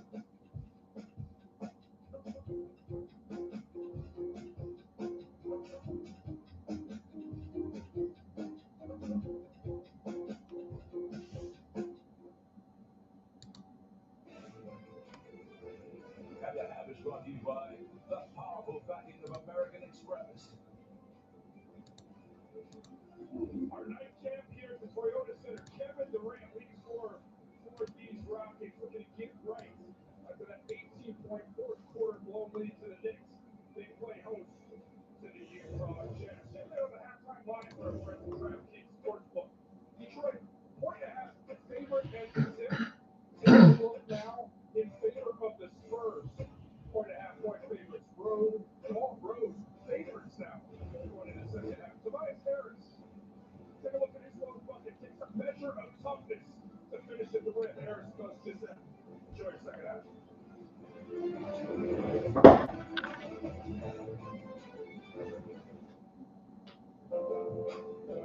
On DraftKings Sportsbook, new customers can bet $5 and get $200 in bonus bets if your bet wins. Download the app and use promo code DUB when you sign up. Today, NBA stars aren't just all-stars. New types of stars emerge every night, and DraftKings is the best way to bet on what shines next. What's up, building block stars? The less running back stars. Even stars get to the fun. You can bet them all on DraftKings.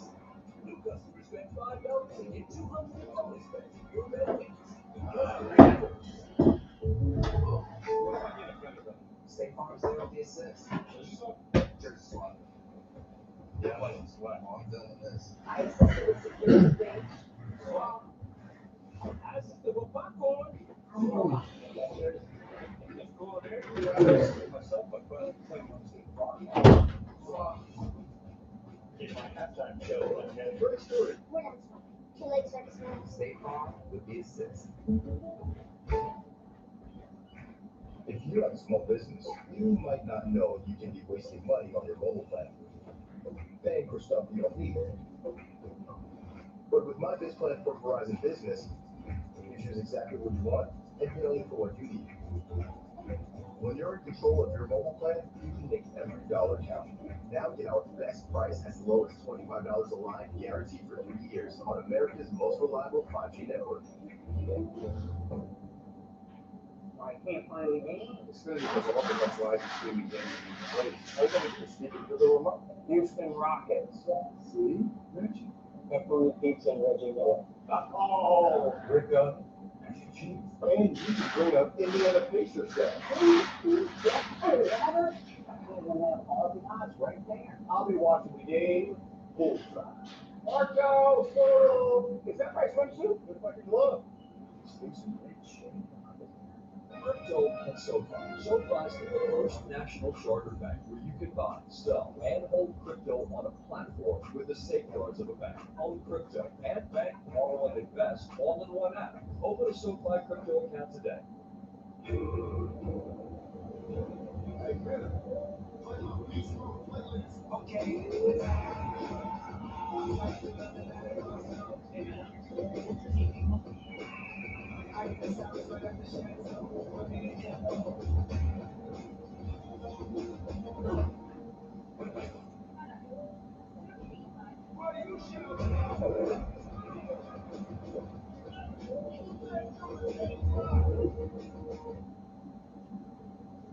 We are in Detroit for a matchup between two of the hottest teams in the NBA.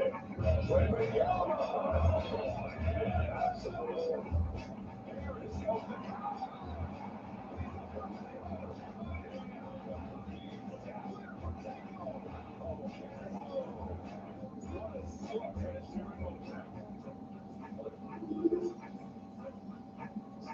Two quarters down, we have a good one here at Little Caesars Arena.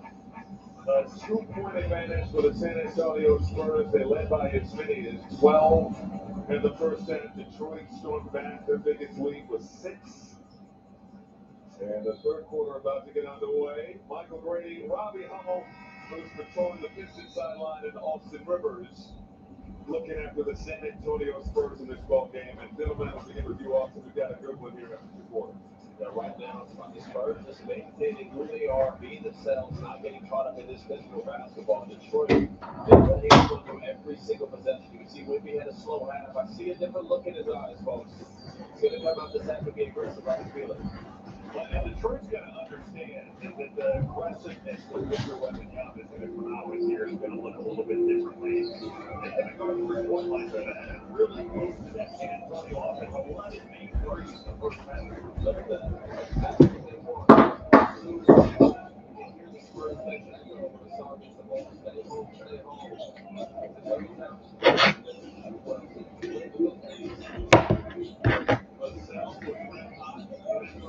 Good start with the second half here. Champagnie will miss the 3.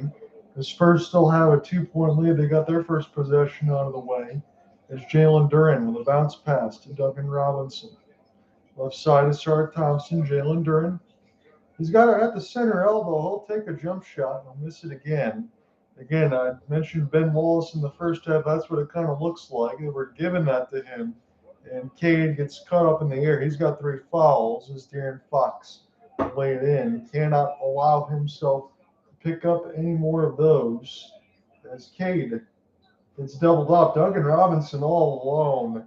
He knocks down the 3. Some very poor defense there from the Spurs as he hits it from the right elbow. 9 points on 3 of 5 shooting from distance. De'Aaron Fox blows right by Cade and draws the foul. That is his 4th.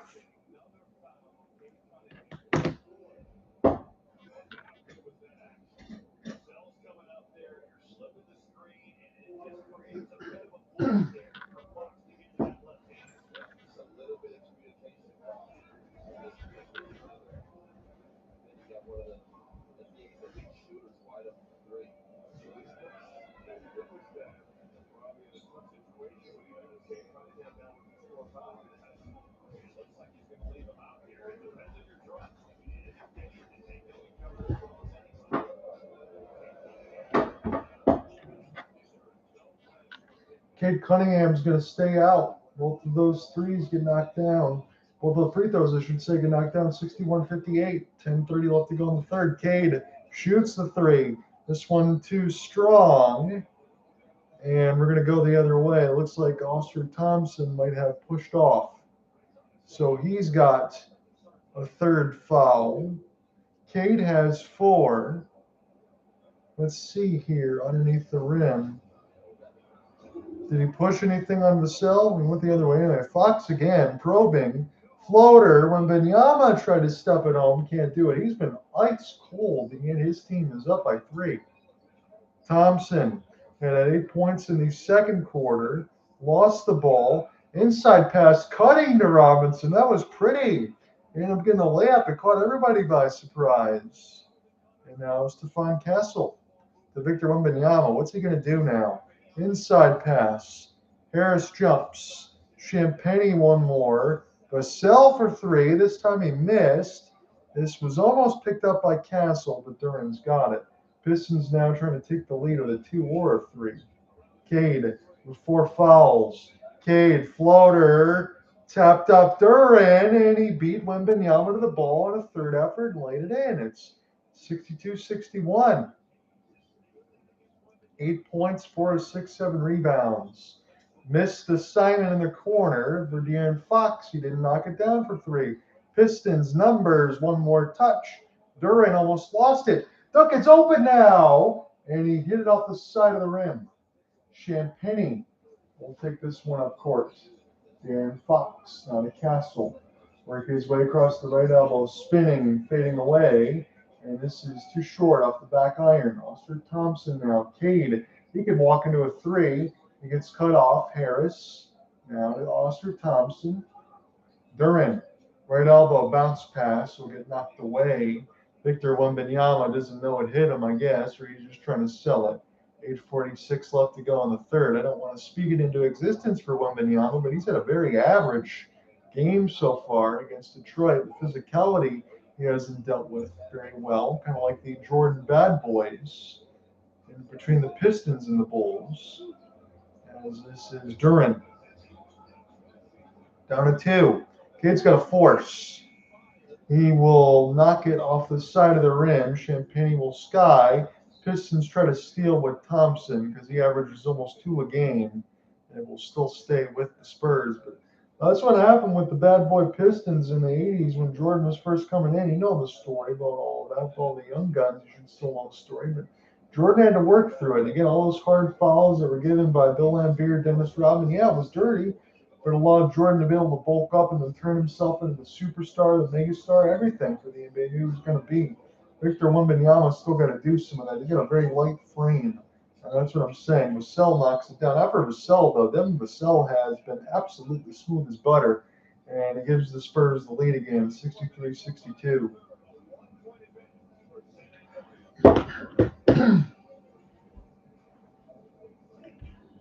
Are you Russia? I am. I am. Thanks for being here. Usually not an interweb page that barely ever uses small shooter, unless it's a bottom line trash. Oh, say I hate this thing, but it's true. People say numbers want to look good. Did he? Did he? 63-62 with 8:14. It's a good side now. That's really Only paid for working. being a business owner takes hard work and a whole lot of money.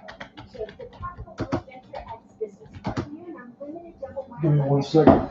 And think to see how you will spend more and earn up to your wallet. So how did these end up in this Vegas speakeasy with a story no one believed? It began with ringside seats at BetMGM. That meant anything was possible. Well, Jack, this guy, that guy, this guy, who was that guy, who gave them a passport. Who was let down here, through here, and of all here, well, not here, and helped them open this door. Actually, a bookcase with a hostess named Jules and an epic spot. Making a night where anything can happen. BetMGM. Make it much easier. Guys, just smile and say, switch the couple in just 15 minutes and get 9 plus original on that. Let's switch to T-Mobile in 15 minutes. What they're trying to say is, Switch to T-Mobile and get iPhone 17 on us. And right now, we'll pay off your phone up to $800. Why can't we just say cheese? Okay, cheese. Plus, save up to 20% versus the other big guys by getting built-in benefits they keep after switching. I'm saving up for kitchen. I'm saving.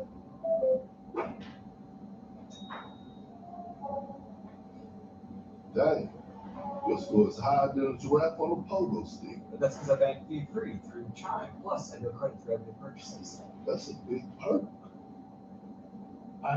Hey, perk. Fee-free banking and early access to your pay is like being at Granny's house on a Sunday. Everybody needs. All right. Didn't know that's what we got. For the new Detroit style slices and sweets for only $4.99 from Little Caesars. You get both of these Detroit style favorites all to yourself. Now she's a sport. Look at you and your Detroit style deep dish slices with crispy caramelized edges. And you get 4 pieces of Italian cheese bread topped with buttery garlic drizzle too. Wait, plus a side of crazy sauce? That's not fair. Oh, right, I can just go get my own. One of Detroit style slices and sticks for only $4.99. It's a good time. Players Spotlight brought to you by United Airlines. Those two guys, Devin, Vassell, Julian, Champagnie, have both been double figures. They did a great job, especially with the Pistons that made that run. Just kind of set them the score. De'Aaron Fox had some forward or something, so the kick is coming off. These guys are doing a great job. That's why tonight the Suns mix it up too. Got some middies as well. 8:05 left to go in the third. Devin Vassell, 7 and 10, 5 of 8 from 3. Pistons with the ball. It's Tobias Harris with a hook pass inside Cade, and I don't like that there from Duran to Cade. He tried to air it out with a waft pass up top, and that was way too difficult to catch and tight with traffic all around it. Stephon Castle slowly right to left, and number 5 still got to get the screen for Vassell. Castle will get around Cade because Cade's got 4 fouls. He can't really contest here. And the Spurs smart with that. And Mitch Johnson kind of wonder if they knew that right off the timeout. Yes, they know the amount of fouls, but that's the design they want to go for.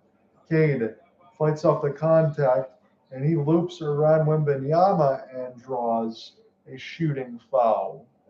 Victor Wembanyama, again, I just want to say this and be kind, but it's 7 points in 23 minutes on 2 of 10, 1 of 3 shooting threes, 2 of 2 at the line. That was a courtesy foul that he got at 0.2 seconds left of the half, but he has been, yes, he's +4 on the floor right now, but he's been more than quiet for what I would expect for a player as good as he is, but yet his team still leads. It's 65-63. Cade's got 1 free throw coming. I mean, I guess you could say the same thing for Cade Cunningham, but I would imagine his numbers would be cut because of the inside presence that Victor Wembanyama can provide. He has 12 points, does Cade. That's the same as Champagnie. Vassell's got 20. Castle, top of the key, trying to step back, spin now against Cade. Extra pass is a good one here. So Barnes will give it up. Wemby going to shoot a 3. This one way too hard off the back iron. And the Pistons now have a chance to take the lead again. 7:05 left to go in the third. Watching this one from LCA on Peacock. It's a juggernaut matchup week for Detroit. It is Spurs, OKC, and the Cavs. And there is Wembanyama. Blocks it off the window from Cade.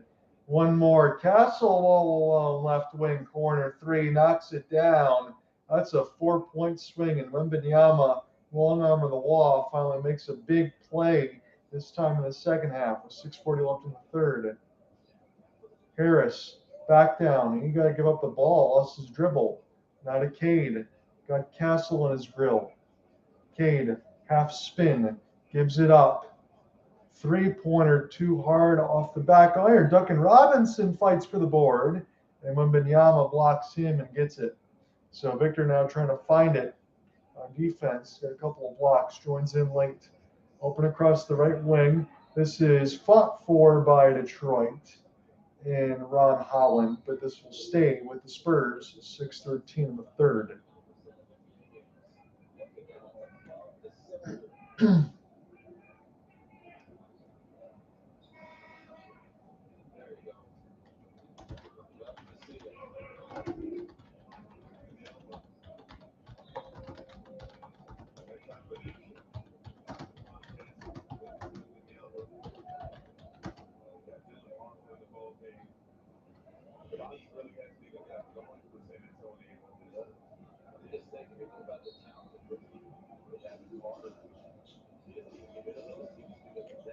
Spurs get set to trigger near the left corner. Holland steals. Holland leaves. Pistons don't make it. Paul Reed smokes the layup as Wembanyama cleans it up.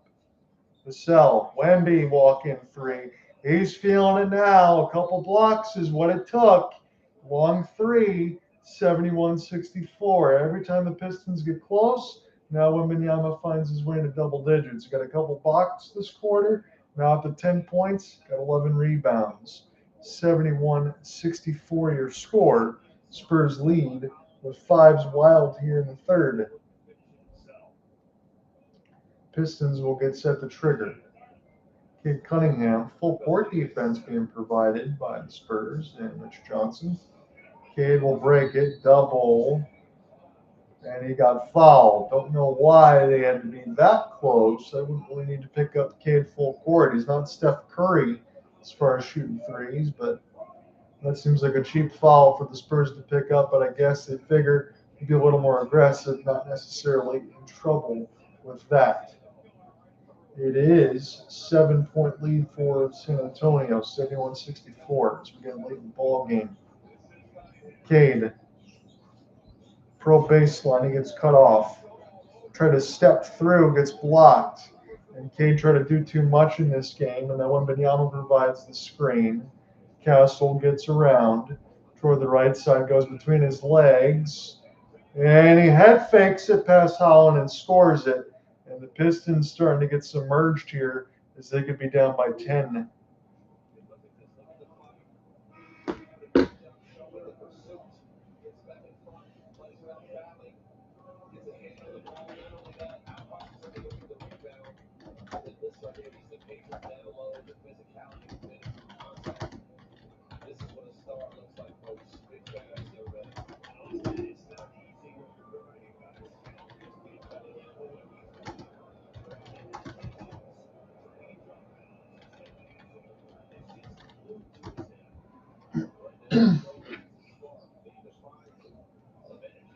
Castle completes the and one. 6 for 6 with the free throws for Detroit. Spurs have missed a few. And answers is Jalen Duren with an and one opportunity. Not a great free throw shooter, but the Pistons needed something. Now, Luke Kornet has not played since the first quarter, sustaining a little bit of an injury. And once he was back on the floor, Jalen Duren rips through the double of Vassell and Kornet and gets to the line. 10 points, 7 rebounds, 5 of 7. He's been efficient, Jalen Duren. He does make the free throw. It's back to 7, 74-67. 5:10 left to go in the third. Castle is picked up where Vassell left off in the first half. He's got it. Screen from Kornet, former Celtic. As this is Johnson in the corner, woefully short. And who did that bounce off of? This will bounce off the Spurs. It'll be Detroit basketball, 5 minutes left in the third. Luke Kornet, again, after banging knees, has got whatever he needed to feel good or shoot him up or some icy hot or whatever it is. It's back on the floor. Spurs are 40-16. Pistons are 42-13. They have the best winning percentage in the NBA. They lose today, that'll go back to the Thunder. Cade, he floats inside for an easy 2, 74-69. Here's a chance now. Harper backs it out for Castle. It's around Cade, still with 4 fouls, and Kornet. This gets thrown up. Not a lot of vertical for him, but he's got height. Knocks it down from Castle's pass. He's been really good in this third quarter as Castle. 12 points on 5, 11, and 7 assists. As a foul will be picked up against the Spurs, it'll stay Detroit ball. Looks up that corner. See, he got one for the man. That was a good find by looking at that no-look lob right on the money. This is why the Spurs are so dangerous. He gets into foul trouble, no worries. I think Castle going to go ahead and take a seat. Victor Wembanyama still continues to recharge. So Cade's got to go here right now if you want to be able to get some points with some of those guys off the floor. Holland for three, too strong. Tapped up by Reed. Third effort for Holland. And he lays it in. It's back within 5, 76-71. 13-0 boards for Detroit to just 7. Champagnie almost lost it. Vassell, he's been on fire. Kornet picks it up off the friendly, and now it's Detroit with the basketball. 4-on-3. Cade with a rip pass. Paul Reed does get it behind the back now, and this one tipped. Detroit, Cade down the lane draws the foul. It was third, fourth, fifth efforts for Detroit in the last stretches of possessions that'll get them to the line to shoot 2.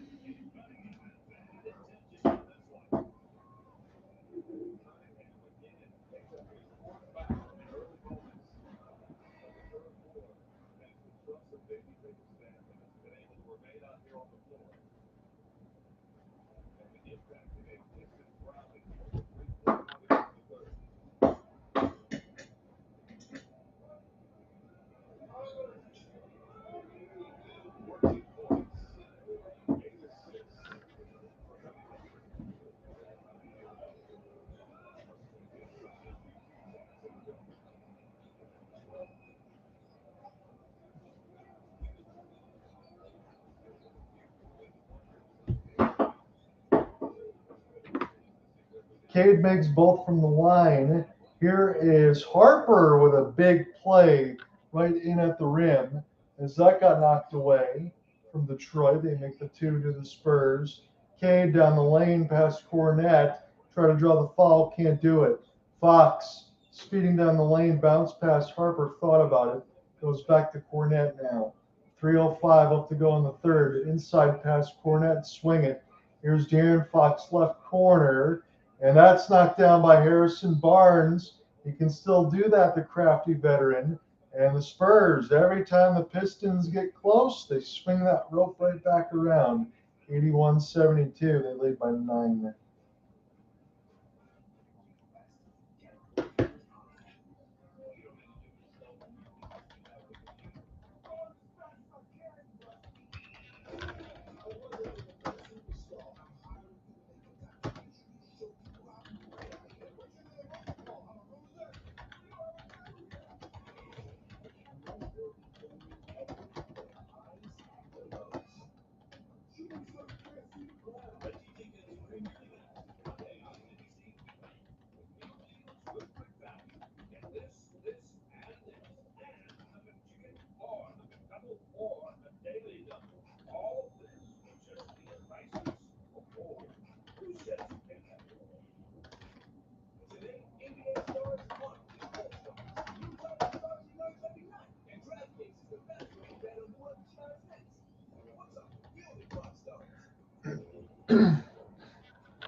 Let's just click on Stephon Castle here.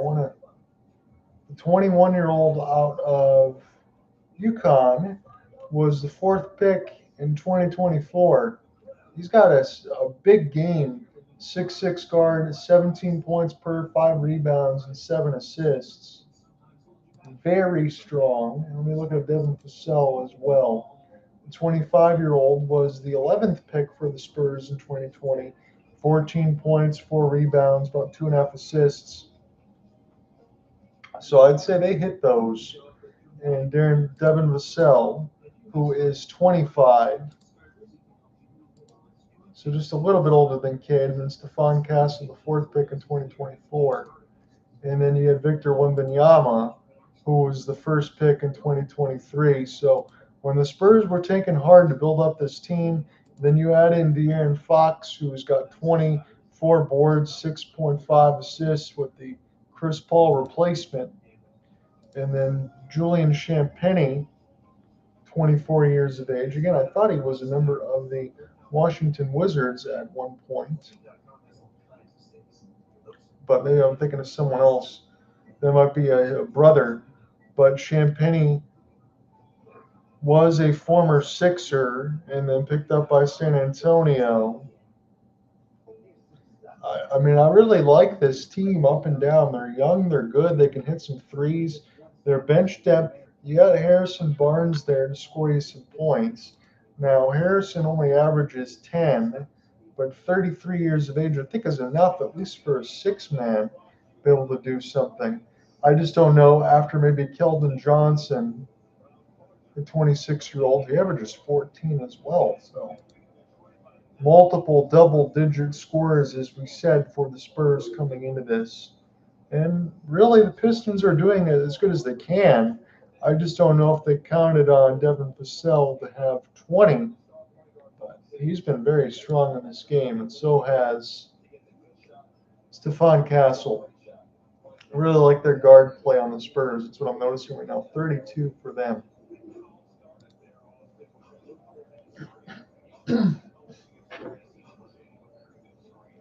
14 of 31 of the Spurs shooting threes, just 6 of 21 for the Pistons. They need points.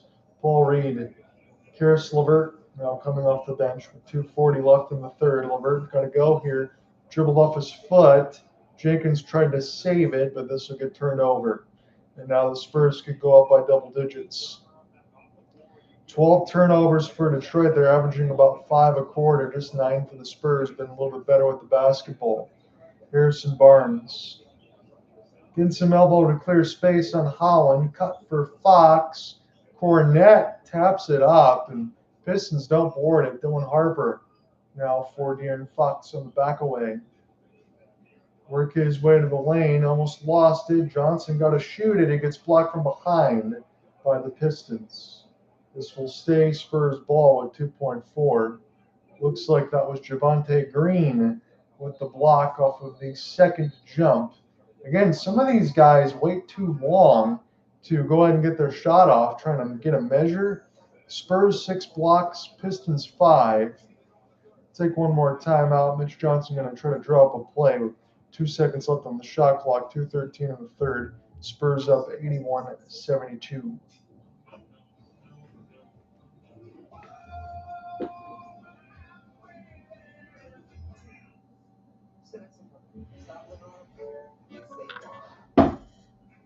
If you have a small business, you might not know if you can be wasting money on your mobile plan.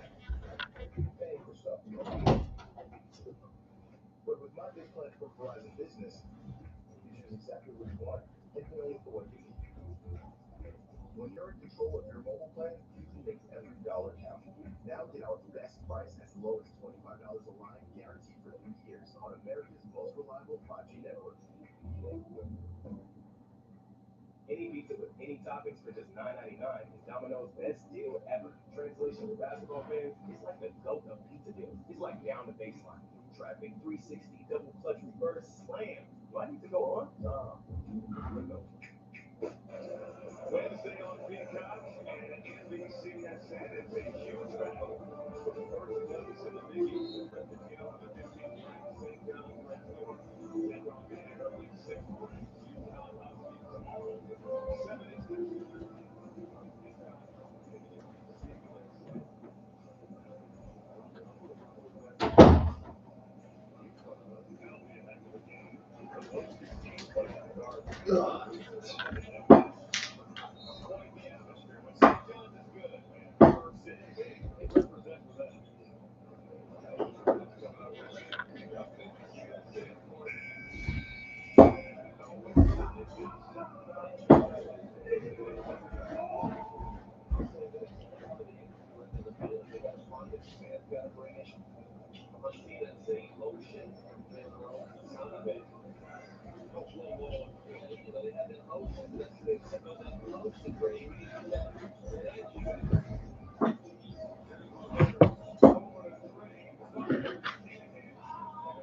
So off the timeout, they don't score to the Spurs with the 2 seconds. Green missed a 3 and then blocked the other way by Holland as he goes crashing into the cameraman with 1:53 left to go in the third. Look to make sure that everybody's okay down there, but everybody got just destroyed as Holland came in to go ahead and swat the pumpkin. 1:53 left to go in the third. So Holland comes over, blocks the shot. LeVert was backing up playing good defense. That is excellent right there for Holland as he swatted emphatically Dylan Harper almost out of the building. He actually pushed him into the cameraman. 1:53 left to go in the third. Johnson fighting through a screen. That should be called against the Spurs. Fight for it. Kornet saves it. Here's Harper. He'll back up. And I wouldn't be surprised if the Spurs were maybe thinking that they should have gotten the foul. Holland comes over and says, hey, what are you talking about? There was a push-off on that screen as they signal over to Mason. I think we're going to be able to stay here, though, with the Spurs. And JB Bickerstaff saying, hey, a couple elbows there, shove off that screen. No call. 81-72 still the score. The Spurs have the lead. I don't think the Pistons are going to win this game. They were down a lot in that first, as we talked about, 11-2. And Holland got the chair either taken out from him against Luke Kornet. I don't think he sold it all that well. And I'm not sure what else we're looking at right now, unless you're talking about the ball maybe hitting rim. But it should still be Spurs ball nonetheless with a 9-point lead at 146. We'll tell you about it in a moment.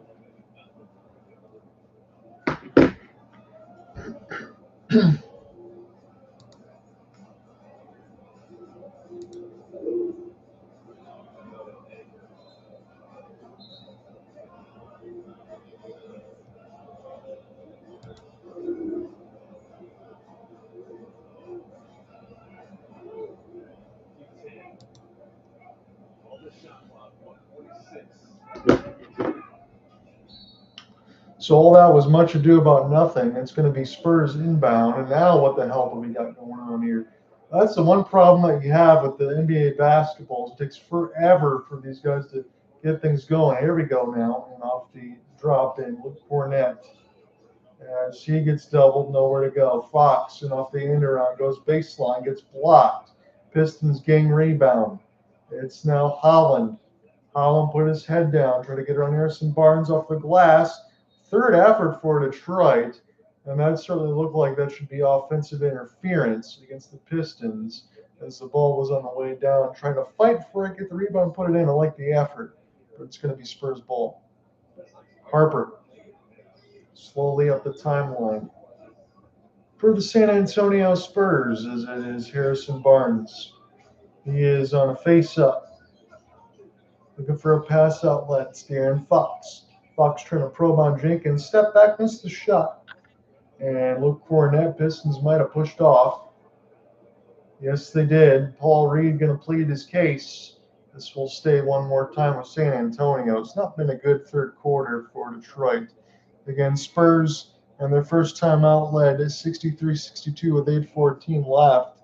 And as we scroll over to the concurrent of 81-72, Pistons haven't scored a lot of points in this third quarter, and you're going to get Victor Wembanyama that extended rest. You got Vassell coming back in, and I don't really see a way that they come through. We'll take another timeout, I guess, JB Bickerstaff, but it's 81-72, and score by quarter, as we look back into this, was 24-17. JB is going to talk about it.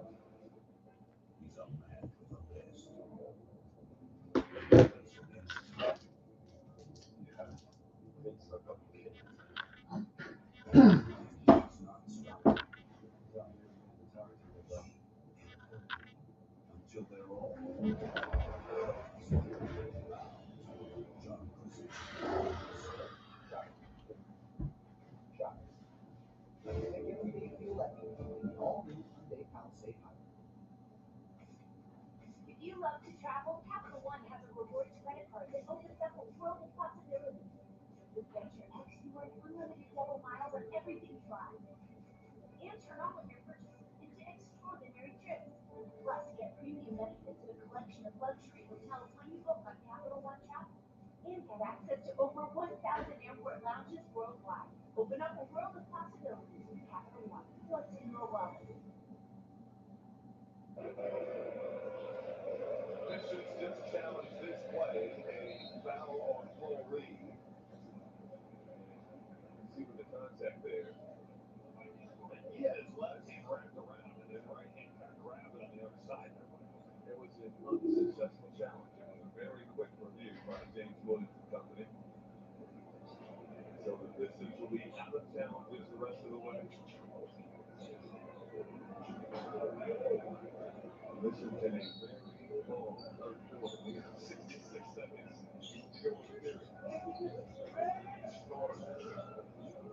Over to the south.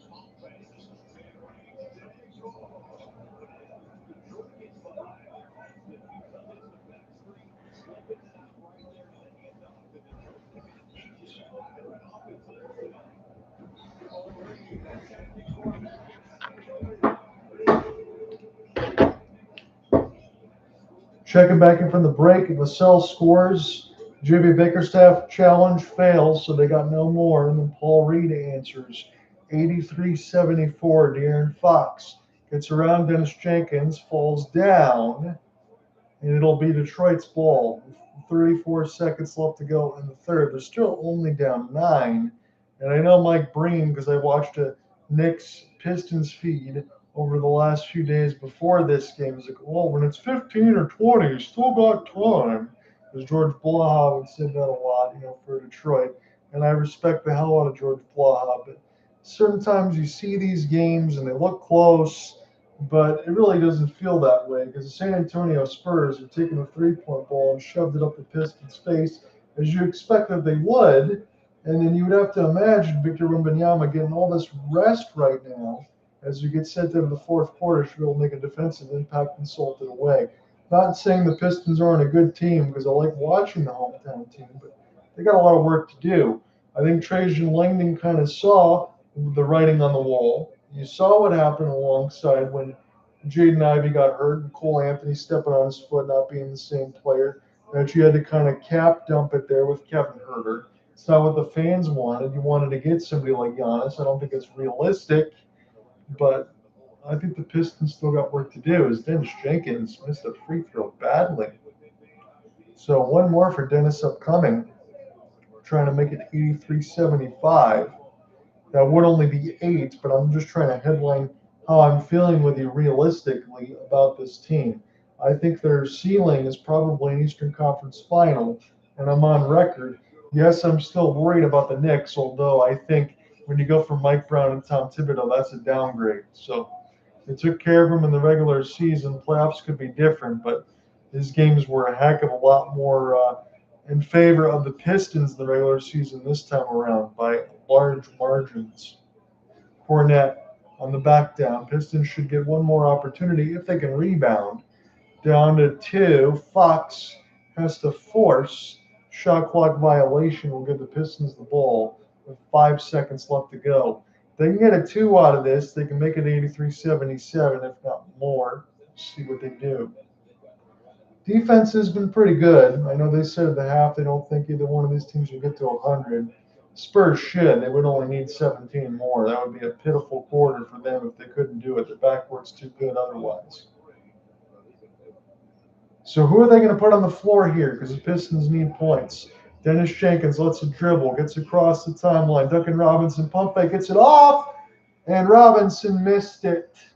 He had a good look there off the shot fake across the right corner. And after 3, Spurs still lead 83-75.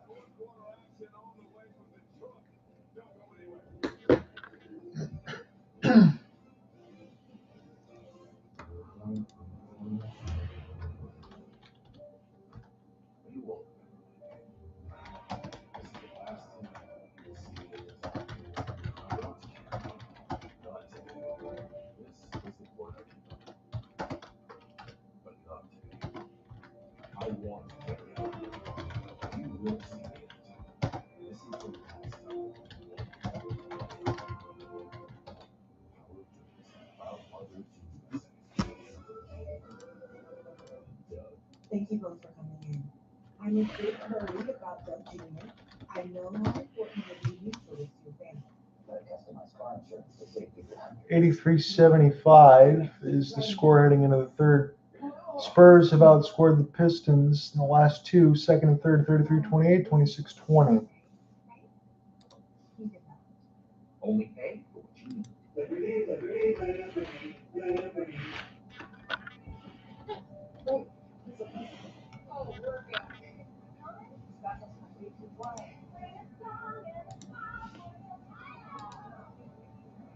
Oh, yeah, these look good.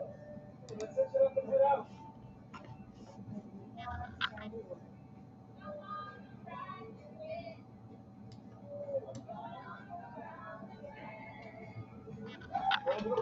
The ultimate playground at visitcalifornia.com. Another day. Same pain, same meds, same struggling for symptom relief. Injections like Humira and Enbrel work similarly to treat moderate to severe rheumatoid arthritis or psoriatic arthritis. But if your symptoms haven't improved enough, Rinvoq works differently. It's a once-a-day pill that can rapidly relieve RA and PSA joint pain, stiffness, and swelling as fast as 2 weeks or so. Even after 3 years, many people felt this relief. In PSA, Rinvoq can leave skin noticeably clearer. With both lower ability to fight infections, more treatment, test for TB and do blood work, serious infections, blood clots, and fatal cancers, including lymphoma and skin, serious allergic reactions, GI tears, death, heart attack, and stroke occur. See the event risk increases at age 50 plus with a heart disease risk factor. Tell your doctor if you've had these events, infection, FBC, smoke, arthritis, or planning. Don't take if allergic or have an infection. Do something different.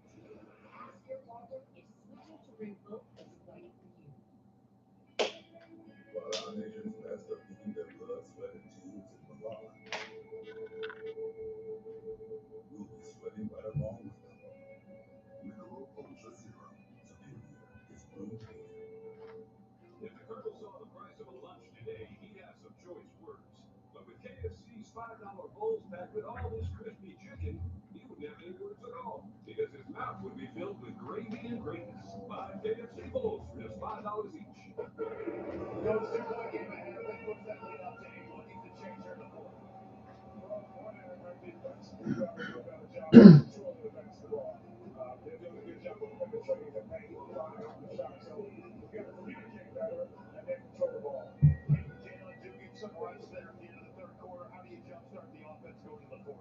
Well, we're going to have to move them around. They're too good. If the ball is stacked and bodies are stagnant, they can play great defense and try to force you into the big ball. So Start the fourth quarter, Spurs miss, and Jalen Duren's got it to Cade Cunningham. Cade down the lane, he tried a pocket pass to Jalen Duren. He says, my bad, couldn't catch it. And now Harper almost lost the ball. Barnes is uncovered on the right wing. That's a missed assignment. It goes right to Wemby. He powers his way past Cade, who has 5 fouls with 83-75 the score line, and Victor Wembanyama going to go to it. So Cade is in some serious trouble, and if the Pistons don't have him for the rest of the game with the 5 fouls, and you can count this one done. I said you'd be able to do that from the start at the end of the third. This game's already done. Victor Wembanyama's got 3 blocks, 2 of them in the third. And the first free throw is up and good for Wembanyama. We talked about all of his stats leading into it, everything that you can kind of outline. It hasn't even been a great game for him, and yet this team is going to be up by 10 should he make the second free throw. So much potential for Victor. You'd have to think the sky's the limit. You say that about a lot of good players, but I really mean it for somebody like this. He's generationally good. Dennis Jenkins. Up the court, Cade's out there with his 5th foul. It's got the same number as Castle has on his jersey. Dennis Jenkins tries to throw it down, and Victor Wembanyama will get this one off the bounce. His pass across. Vassell's wide open. He's been the wrong guy. He's been hitting every 3, and now it's 88-75. It's the largest lead today for the Spurs. Lead by 13. Cade down the lane. Hook, this gets blocked by Victor off the rim. Inside, he got hit across the face to Duren, lost the ball. And they keep going after Victor Wembanyama, who's not having to move inside the paint. All he's got to do is jump. He's got 4 blocks now, 2 in third and fourth quarter. Now inside Castle gets a lay-in, and the Pistons are getting punched right in the face, uppercutted, and down to the count. As Victor Wembanyama is given some choice words as he slaps hands. But Castle and Wembanyama are doing damage, and Cade can't foul, so Castle going down the lane where Cade is and just scoring it.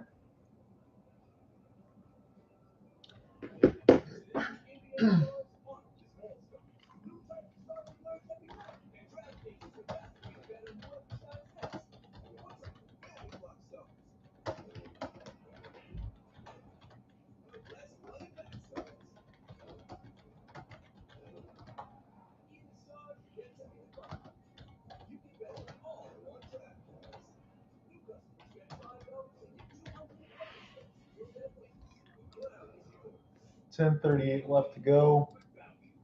I mean, I would jump out of the game right now if I could. There's nothing else really going on. I can't watch anything here because you got a halftime between Sacramento and Memphis, 63-61 Kings, and this is the only other game on the docket.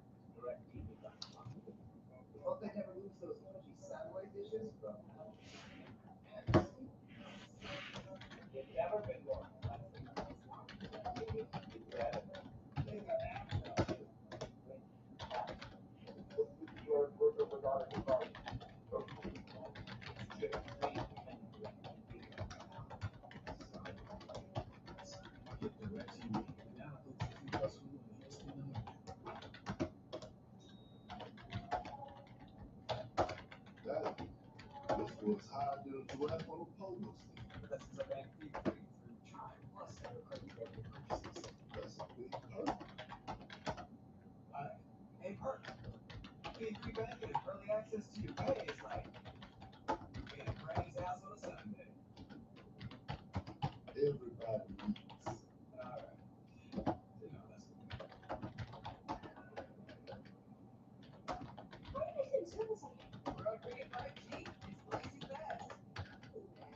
Alright. Yeah, quick cricket, reliable conversation line.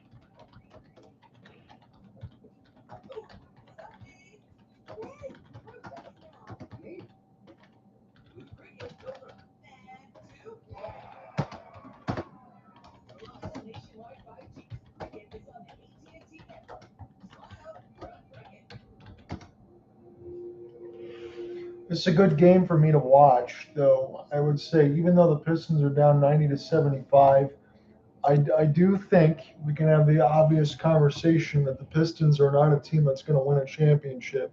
I know Roman Run says the other way, but it's dependent on. I think the Pistons could get a favor if OKC knocks them out. I think the Pistons probably play better against OKC because Victor Wembanyama takes away everything the Pistons try to do in the paint. Yes, they've led in paint scoring as well, but 4 blocks, 4 of them in the second half. They've been able to stay in the paint, not have to move too much, put the hand up and contest and get that done. 46 points in the paint, 15 second chance points, but Vassell, 25 points, 6 of 10 from 3. Pistons just don't have the 3-point shooting to be able to win a title. They're not at that point yet. I think they're a good team, but they still need more weapons. Duran absolutely posterizes Victor Wembanyama, and he'll go to the line for an and one. Again, Wembanyama just not strong enough to deal with Jalen Duran, even though he's got all of that height. That was a monster dunk. I mean, it's just a two-handed flush, but all over Wembanyama as he fights for the contact. 13.6 of 8 rebounds. And Duran makes the free throw again. That is 3rd and 1. Pistons still down 12. That was a big play, though. 10 and 12 from the line, though, is Detroit. Harper will get this pass here for Stephon Castle. You have no problem getting around Cade. He can't put his hands up or anything. He's got 5 fouls. Harper, as it goes down to 6, he's got a force and a leaner. Missed it. Wembanyama gets it, rolls it in. Finally got the paint touch. Again, his stats for everything that he can impact are going to look good at the end of it. He hasn't shot well at all. But he's still got 14, 14, and 4. They go out Wembanyama again as Jalen Duren. He's going to pick up another foul. So 2 straight on Wemby as Duren tries to go to work. Let me go ahead and get that number there as far as Wembanyama. That's his 3rd foul. He only had 1. So he's still in good shape. Jalen Duren going to try to knock down 2 more free throws. He's not the best free throw shooter, but he's looked pretty good on his release as he makes the first. Jazz Rockets coming up later on Peacock, and as we said, Memphis now beginning the 3rd quarter. They're up by 1 against Sacramento, 65-64. It'll be 92 and 79. Pistons get the rebound. Wembanyama falls to the floor. Cade hits the 3. I thought it rolled out, and another foul picked up against Wembanyama. 3 straight fouls against him in the span of about a minute. He's got 4 now, and Jalen Duren's going to go to the line for an and 1.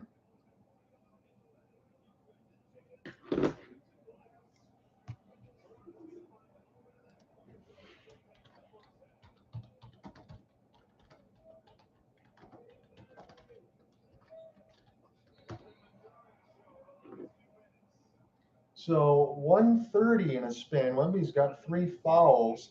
He now has 4.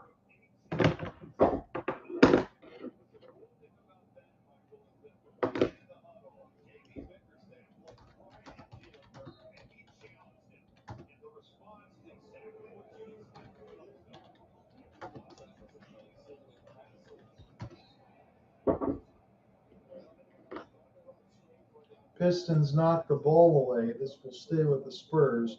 So now Wembanyama, they said 3 fouls. It should be 4, but we'll just stick with it as it is. Castle barking out some signals. They must have given it to somebody else. Inside pass. Harper he got blocked by Cade, and this will be Detroit basketball. So who picked up the last one? If I can go ahead and find that here. As Pistons board again, this is the 1st quarter. I wanted to get the rest of the game.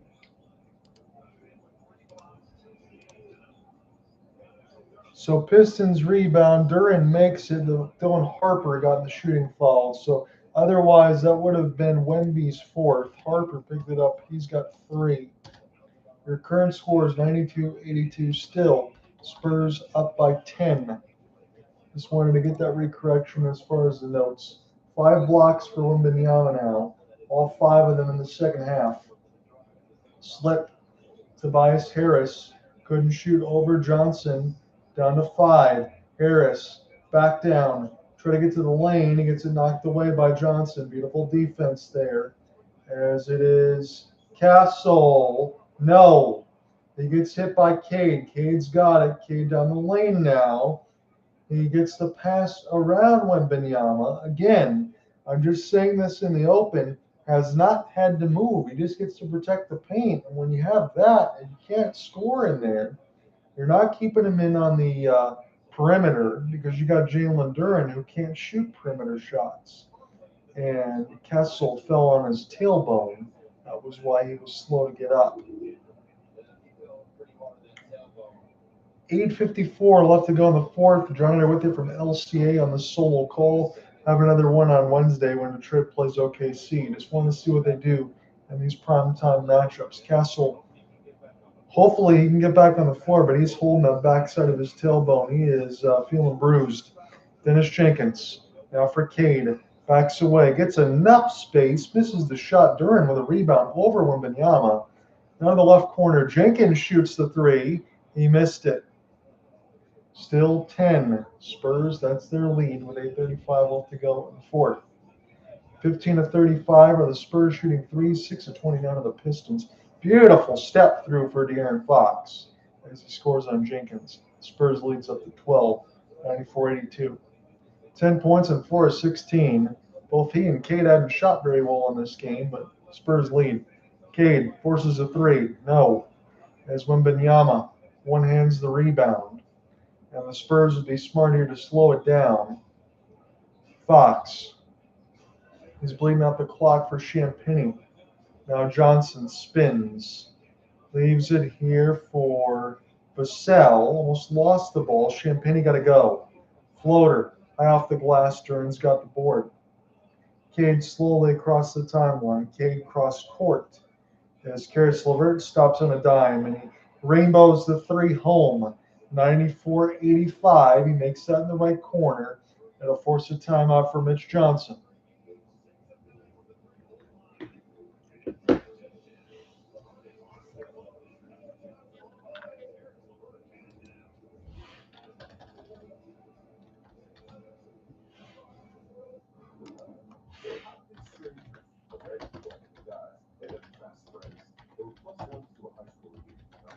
But then someone pulled out the better gear. What do you got? That's all it took. Timeout Spurs. 94-85.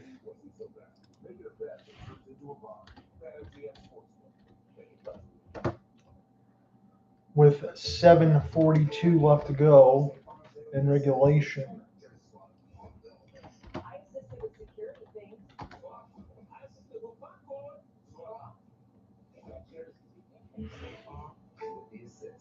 I can't find a game. Xfinity has all the best live streaming games in one place. All you gotta do is sneak it through the remote. Houston Rockets. Definitely thinks I'm original. Oh, Ricka. And you could bring up the Pacers stats. I'll be watching the game. Full time. Marco! Guys, look like a glove. This is Jess. She needs her money to work as hard as she is. That's why she uses U.S. Bank's Bank Smartly checking and savings, earning her better rewards from day one dollar. That's the power of Jess. And this is the power of us. Same routine, same old thing. Not her.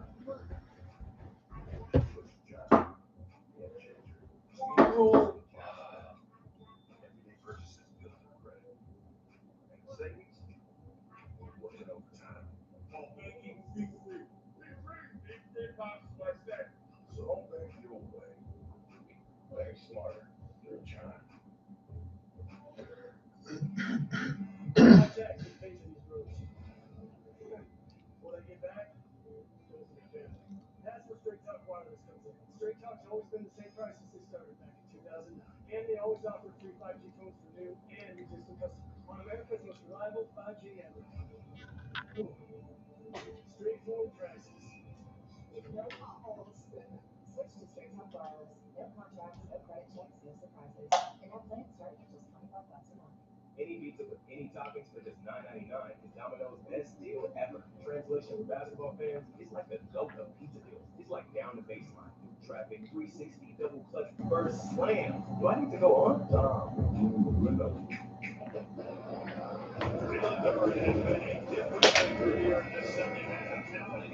Points, 11 rebounds, and 6 on the offensive glass. With the break, his mentality there of going right into Wembanyama has given Detroit some life. This lead now cut down to 9. See if he can continue on with his hot fourth quarter. They're averaging 30. Spurs get the trigger as we come back in from the break. Not a lot left to do in this game. 7:35 in the fourth. John, here with you at LCA, watching this one on Peacock. Spurs lead 94-85. Wembanyama, one more. Vassell going to try another one and hit it again. He has been unconscious for 3, but to be fair, a lot of these have been so open. 28 points on 10 of 14, 7 of 11 from distance. Can't allow him to continue to shoot like that. He looks like Ray Allen. And double clutch is Kid Cunningham. And he thought he got bumped. Again, you would have to think so, at least for Cade, because he forced 2 Spurs to jump. But Wemby drew a double, and then nobody picks up. Caris LeVert does Vassell. So can't leave those wide open chances. And yeah, it certainly looked like there might have been a block from behind for Vassell. He tried to sell it. 10 blocks to the Pistons 8. Good physical game. And now an offensive foul, elbow to the face as Johnson drew it on Levert. And Pistons going to run out of time here with 7:05 left to go in the fourth. Now they started that first quarter so slow. Yeah, he did hit him right in the chops. No problem with that. As Fox slowly across the timeline out of his cell. 11 3-point attempts and made 7. A lot of those been open. Wembanyama bully ball, and he can't finish. He hasn't had the touch today, but he's still been so impactful and everything else.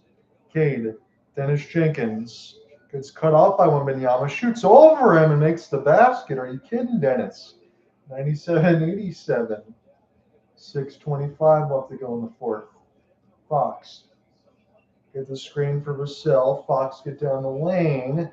Lost it up in the air. It's contested.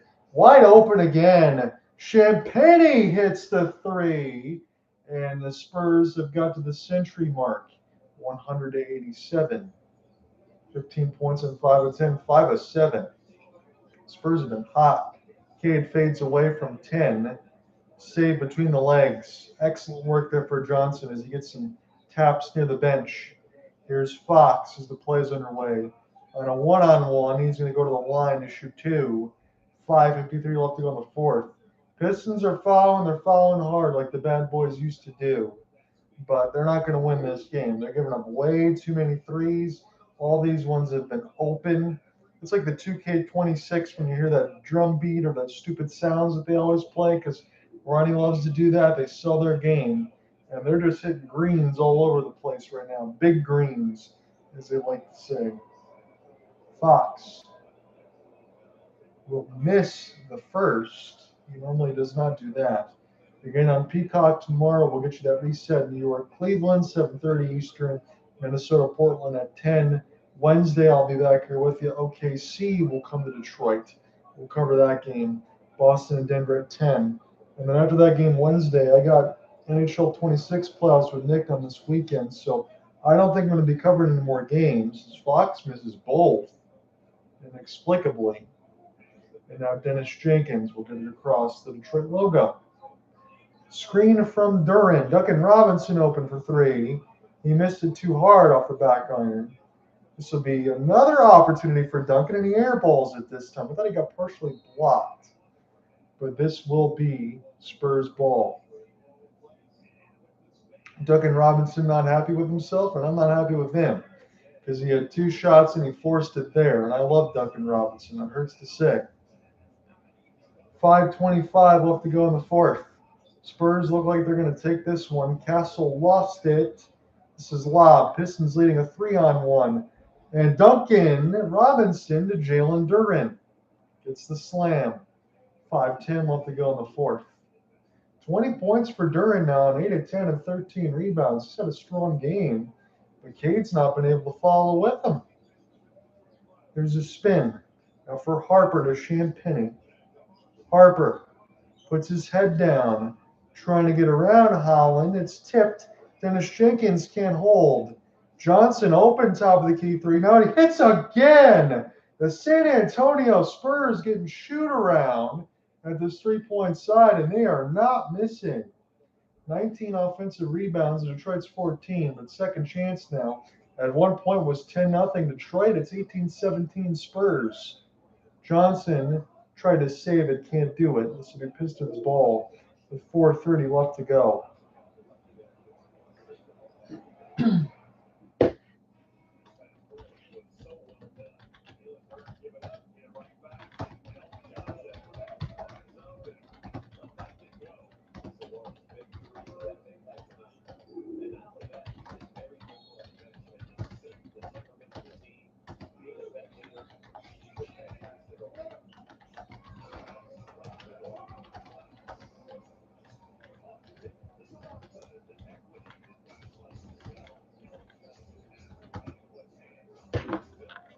Duncan Robinson gets the layup off the glass. He's got 13 on 5 of 13. That's what he's there for, to shoot Castle.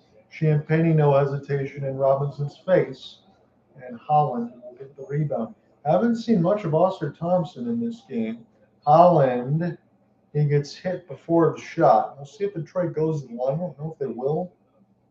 It does say bonus maybe on the bottom right portion of it. I didn't think you'd already have that for 4 minutes in the fourth, unless they change the NBA rules. It's usually 2 minutes.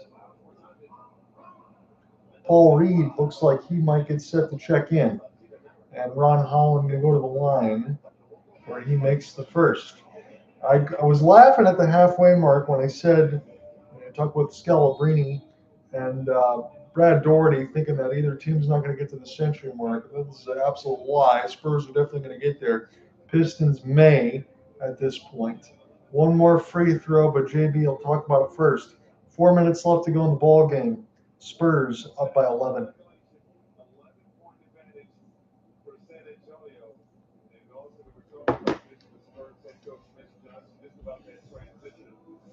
They were a 34-win team a season ago, and this season they stayed in second place in the West. They dominated the matchup with OKC, and that's the one of the transition of going from always hope to be a playoff team to the championship contender. You have to put them in the conversation. Yeah, I mean, listen, they played too well on both sides of the ball. Not considered. We see them have the answer on OKC. That's kind of what happened. Everybody's eyes kind of got opened up when they started having those games found with OKC. People thought, oh, okay, wait, this team's really real. They play hard, they move the ball. Their best players all happen to be unselfish guys. Focus on scoring. We're going to get set to check back in. Pistons get one more free throw with Ron Holland. They have the double split bench on this Peacock in between Robbie Hummel and Austin Rivers. And Rivers is talking about the San Antonio Spurs. And I agree with him in the sense, you got Victor Wembanyama. We talked about Vassell and Stephon Castle as well. That I really like what they bring on the guard play, especially. What Wemby's going to do. He's got all his blocks in the second half.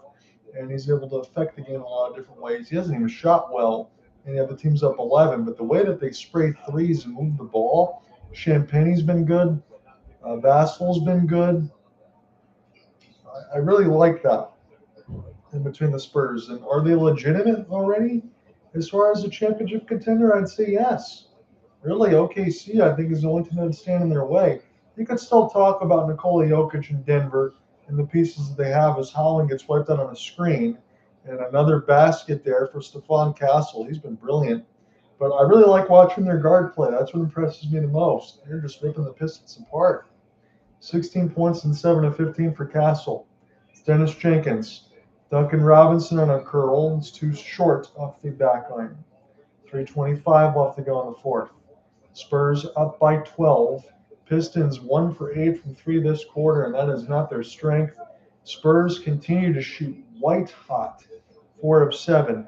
This is stolen by Paul Reed. Reed will beat Wembanyama down the floor and throw it down, but the Pistons need a lot more of that with not a lot of time left. 3 minutes left to go in the fourth. Pistons turn it over 16 times, 14 for the Spurs. As it's got a little out of control for Detroit. And a off-ball screen will take it the other way. Now, Ron Holland holding his eyes. I don't think he's doing a sell job. I think he got hit either in the chops by an elbow. Let me look. Yeah, he got elbowed. Not toward the face. I mean, toward the sternum or the part of the chest. But that was going to be cold anyway. Ron's just making sure that it's going to be cold, if you get my drift.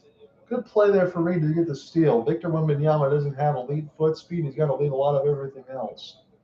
And Reed, it's 10 points and 5 of 7. We'll take one more TO.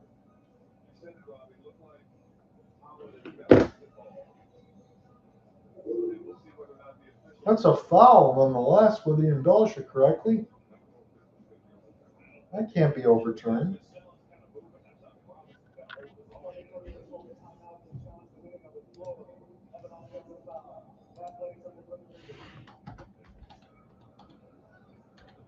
Such a dispute is if it's not obvious, you can't. At the end of the day, Vassell did kind of check it right there. Even if he did, it bounced a little bit. He just kind of wiped it out. Yeah, he was trying to get through, but it is a smart play there by him. It's fun too. I mean, Chris Paul, all those guys. I mean, it's part of the game. Anything you can do to get your team an extra possession, you can't be mad at that.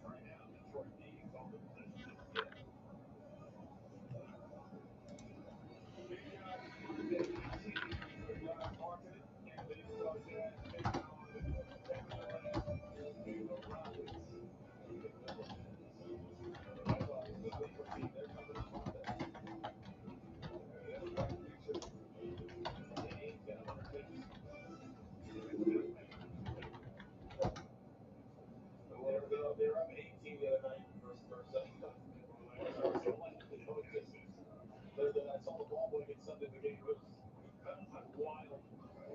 And the league is going to react to that. Yeah, and that's why you see all the rumors going around. Some of them reacting this out. How do you feel about that? About them not rewarding, the tanking, not being a lottery? Some of these rumors that are floating around is wild. Just the landscape and how the NBA is changing so much. I'm all for it, though. Well, just for the competitive balance of the league and for the fans of the NBA. Yeah, that's where it's. This challenge getting a little bit ridiculous there. Not really necessary. You know it's a foul, so just give the Pistons the ball. And I'm not saying this as a Pistons fan. This is really unnecessary. And one of the things I'll also say in between for the commissioner of the league that you're just taking way too long. I like what David Stern's been able to do, and it's just been completely ripped up the other way. So the call's going to stand. It was a complete waste of time to be able to do that anyway. But we'll see what ends up happening next.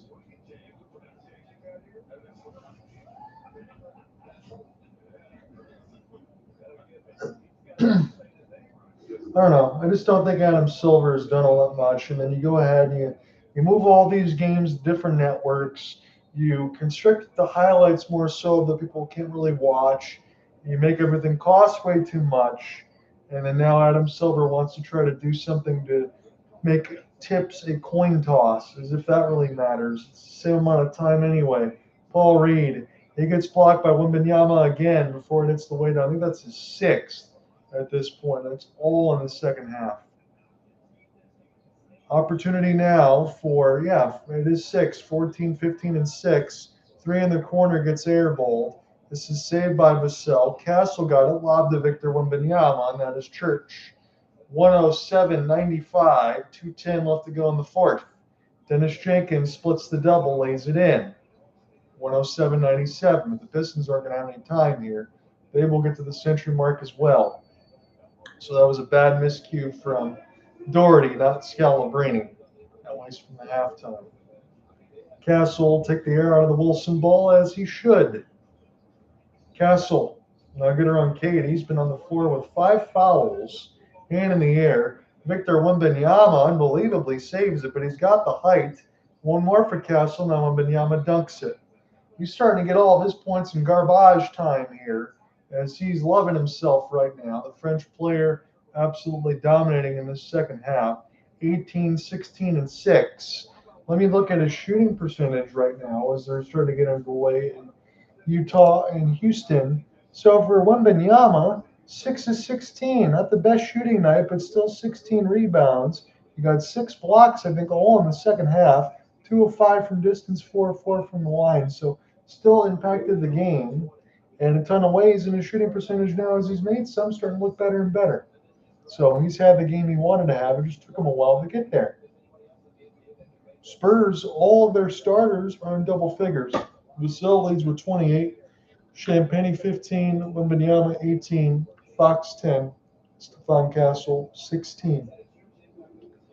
So Pistons have held a lot of the other guys underneath double digits. Cade Cunningham, 5 of 25, just a pitiful shooting day, had 15 points. You expect me better against OKC. Jalen Duren, the only bright spot for Detroit. Cade Cunningham, the worst player on the floor. He was minus 19.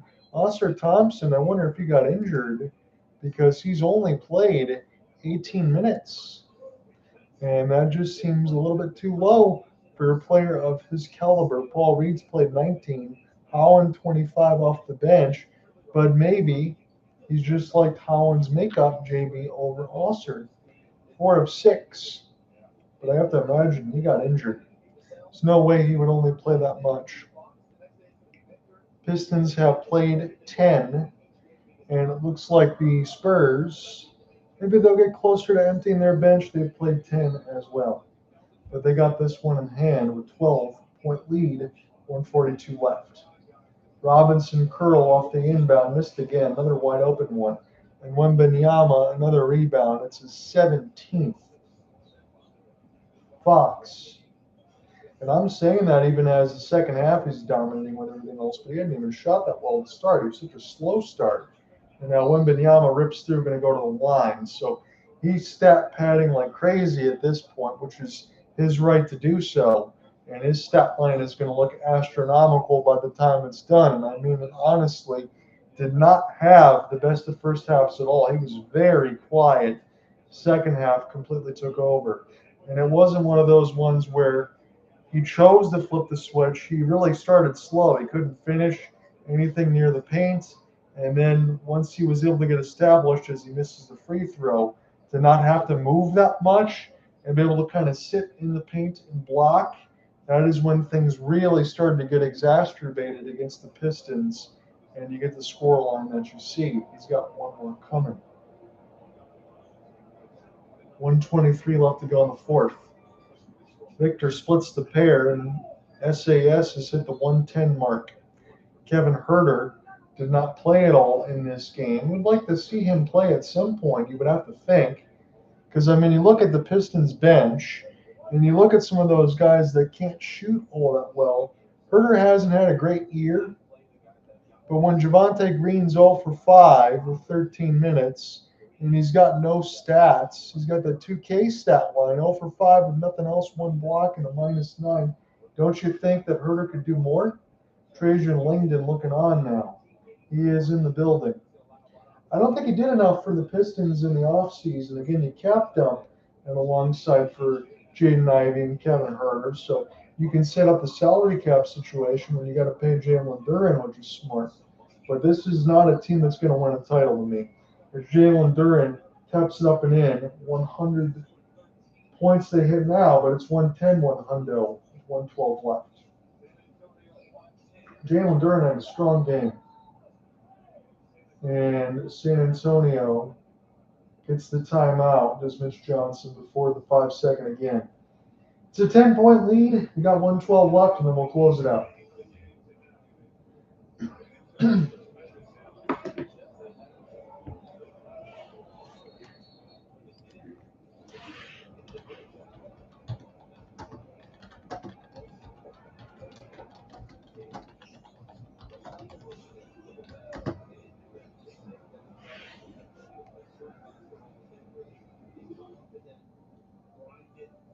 So 19, 17, 4 assists, 6 blocks.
Let's go ahead and get this ball inbounded. While we're taking so long in the NBA, if you want to cut stuff down, cut down some of the other whistles. And let's go here as Kessel. And off the fake, it's a high catch for Wembanyama. I think the Pistons fouled him again. So we're not going to play that song. We just said that they fouled Wembanyama again, not the Pistons one again, the one that they usually play. 1:11 left to go in the fourth. And this should be free throws for Victor. So as I said, he can continue to add to his totals as he's dominated in the second half. Now, the score line is Utah 7, Houston 6, with 8:45 left to go in the first, and their doubleheader look. We're just waiting to finish this out. So am I. 111, 100. Utah gets a steal the other way. It's a slam dunk as it's 9-6. They did a camera cut off the half and half. 111 left to go. John on, I'm your play-by-play man. We're watching this one on this NBA Monday between the Spurs and the Detroit Pistons. And the Spurs look to improve to 41-16. The Pistons will fall to 42-14. OKC will have the best winning percentage now in the NBA, but the Pistons will get a chance to play them on Wednesday. We'll have that call for you. Jalen Duren on another and one. He has been the lone bright spot for Detroit consistently, as he's going to try to finish off an and one here with 1:02 left in the fourth. Now, I'm not going to blame the Pistons with the lack of paint production. Yes, they've dominated the Spurs in this game of totality in that remark, but there could have been a lot more if not for everything that Victor Wembanyama has altered, which is the truth. Jalen Duren's going to get 25 points and 10 of 12 and 14 rebounds. I mean, you can't play much better than that. Robbie Hummel did say that JB Bickerstaff challenged Duren to take the charge and have the lead for this team, but you really can't be upset about what he's brought. Trigger, Fox, more of a triple team for the Pistons. It gets broken, and Champagnie is going to get a courtesy dunk. 56 seconds left. Duren. We'll have to walk. Why are they going to make him walk to the line? Just throw the pass. Let's go. Cade Cunningham has this one across. Now to Jalen Duren. This is for Dennis Jenkins. Back to Cade trying to get off the screen. Duren, half spin, shoots a shot. Those are the ones he's missed. He's missed 3 jumpers. He's made everything else. Trying to find anything from 14. Doesn't have that touch, doesn't look like. But there's still plenty to grow in his game. I don't think you worry about that so much when he dominates as much. He looks better than Andre Drummond ever did. They will take a shot clock violation, the San Antonio Spurs. It is 114-103 as they dribble the clock down. The Pistons probably should do the same here as the Spurs lead by 11. All that's left is the final. And it looks like it's going to be 114-103. The Spurs will win their 9th game in a row, and the Pistons' 5-game win streak has expired. Pistons will do the same. They'll dribble it out. Spurs win 114-103. It's a rare loss for Detroit on their home court, but it is the best of the best. And that was a pretty good matchup. But again, as I say, even though the Pistons only lost by 11 against one of the very best teams in the league, there's not enough three-point shooting for me to take this team serious as a championship contender. Could they get to the Final Four? Maybe. But I think that that's their ceiling. They still got some work to do. The Spurs look very good tonight. Give them full marks. They look like the much better team. And we'll see what the Pistons do in response to OKC tomorrow. We very well could be calling 2 L's for Detroit here, but you want to see what they do against the very best. We'll talk Wednesday. Spurs win 114-103. Peace.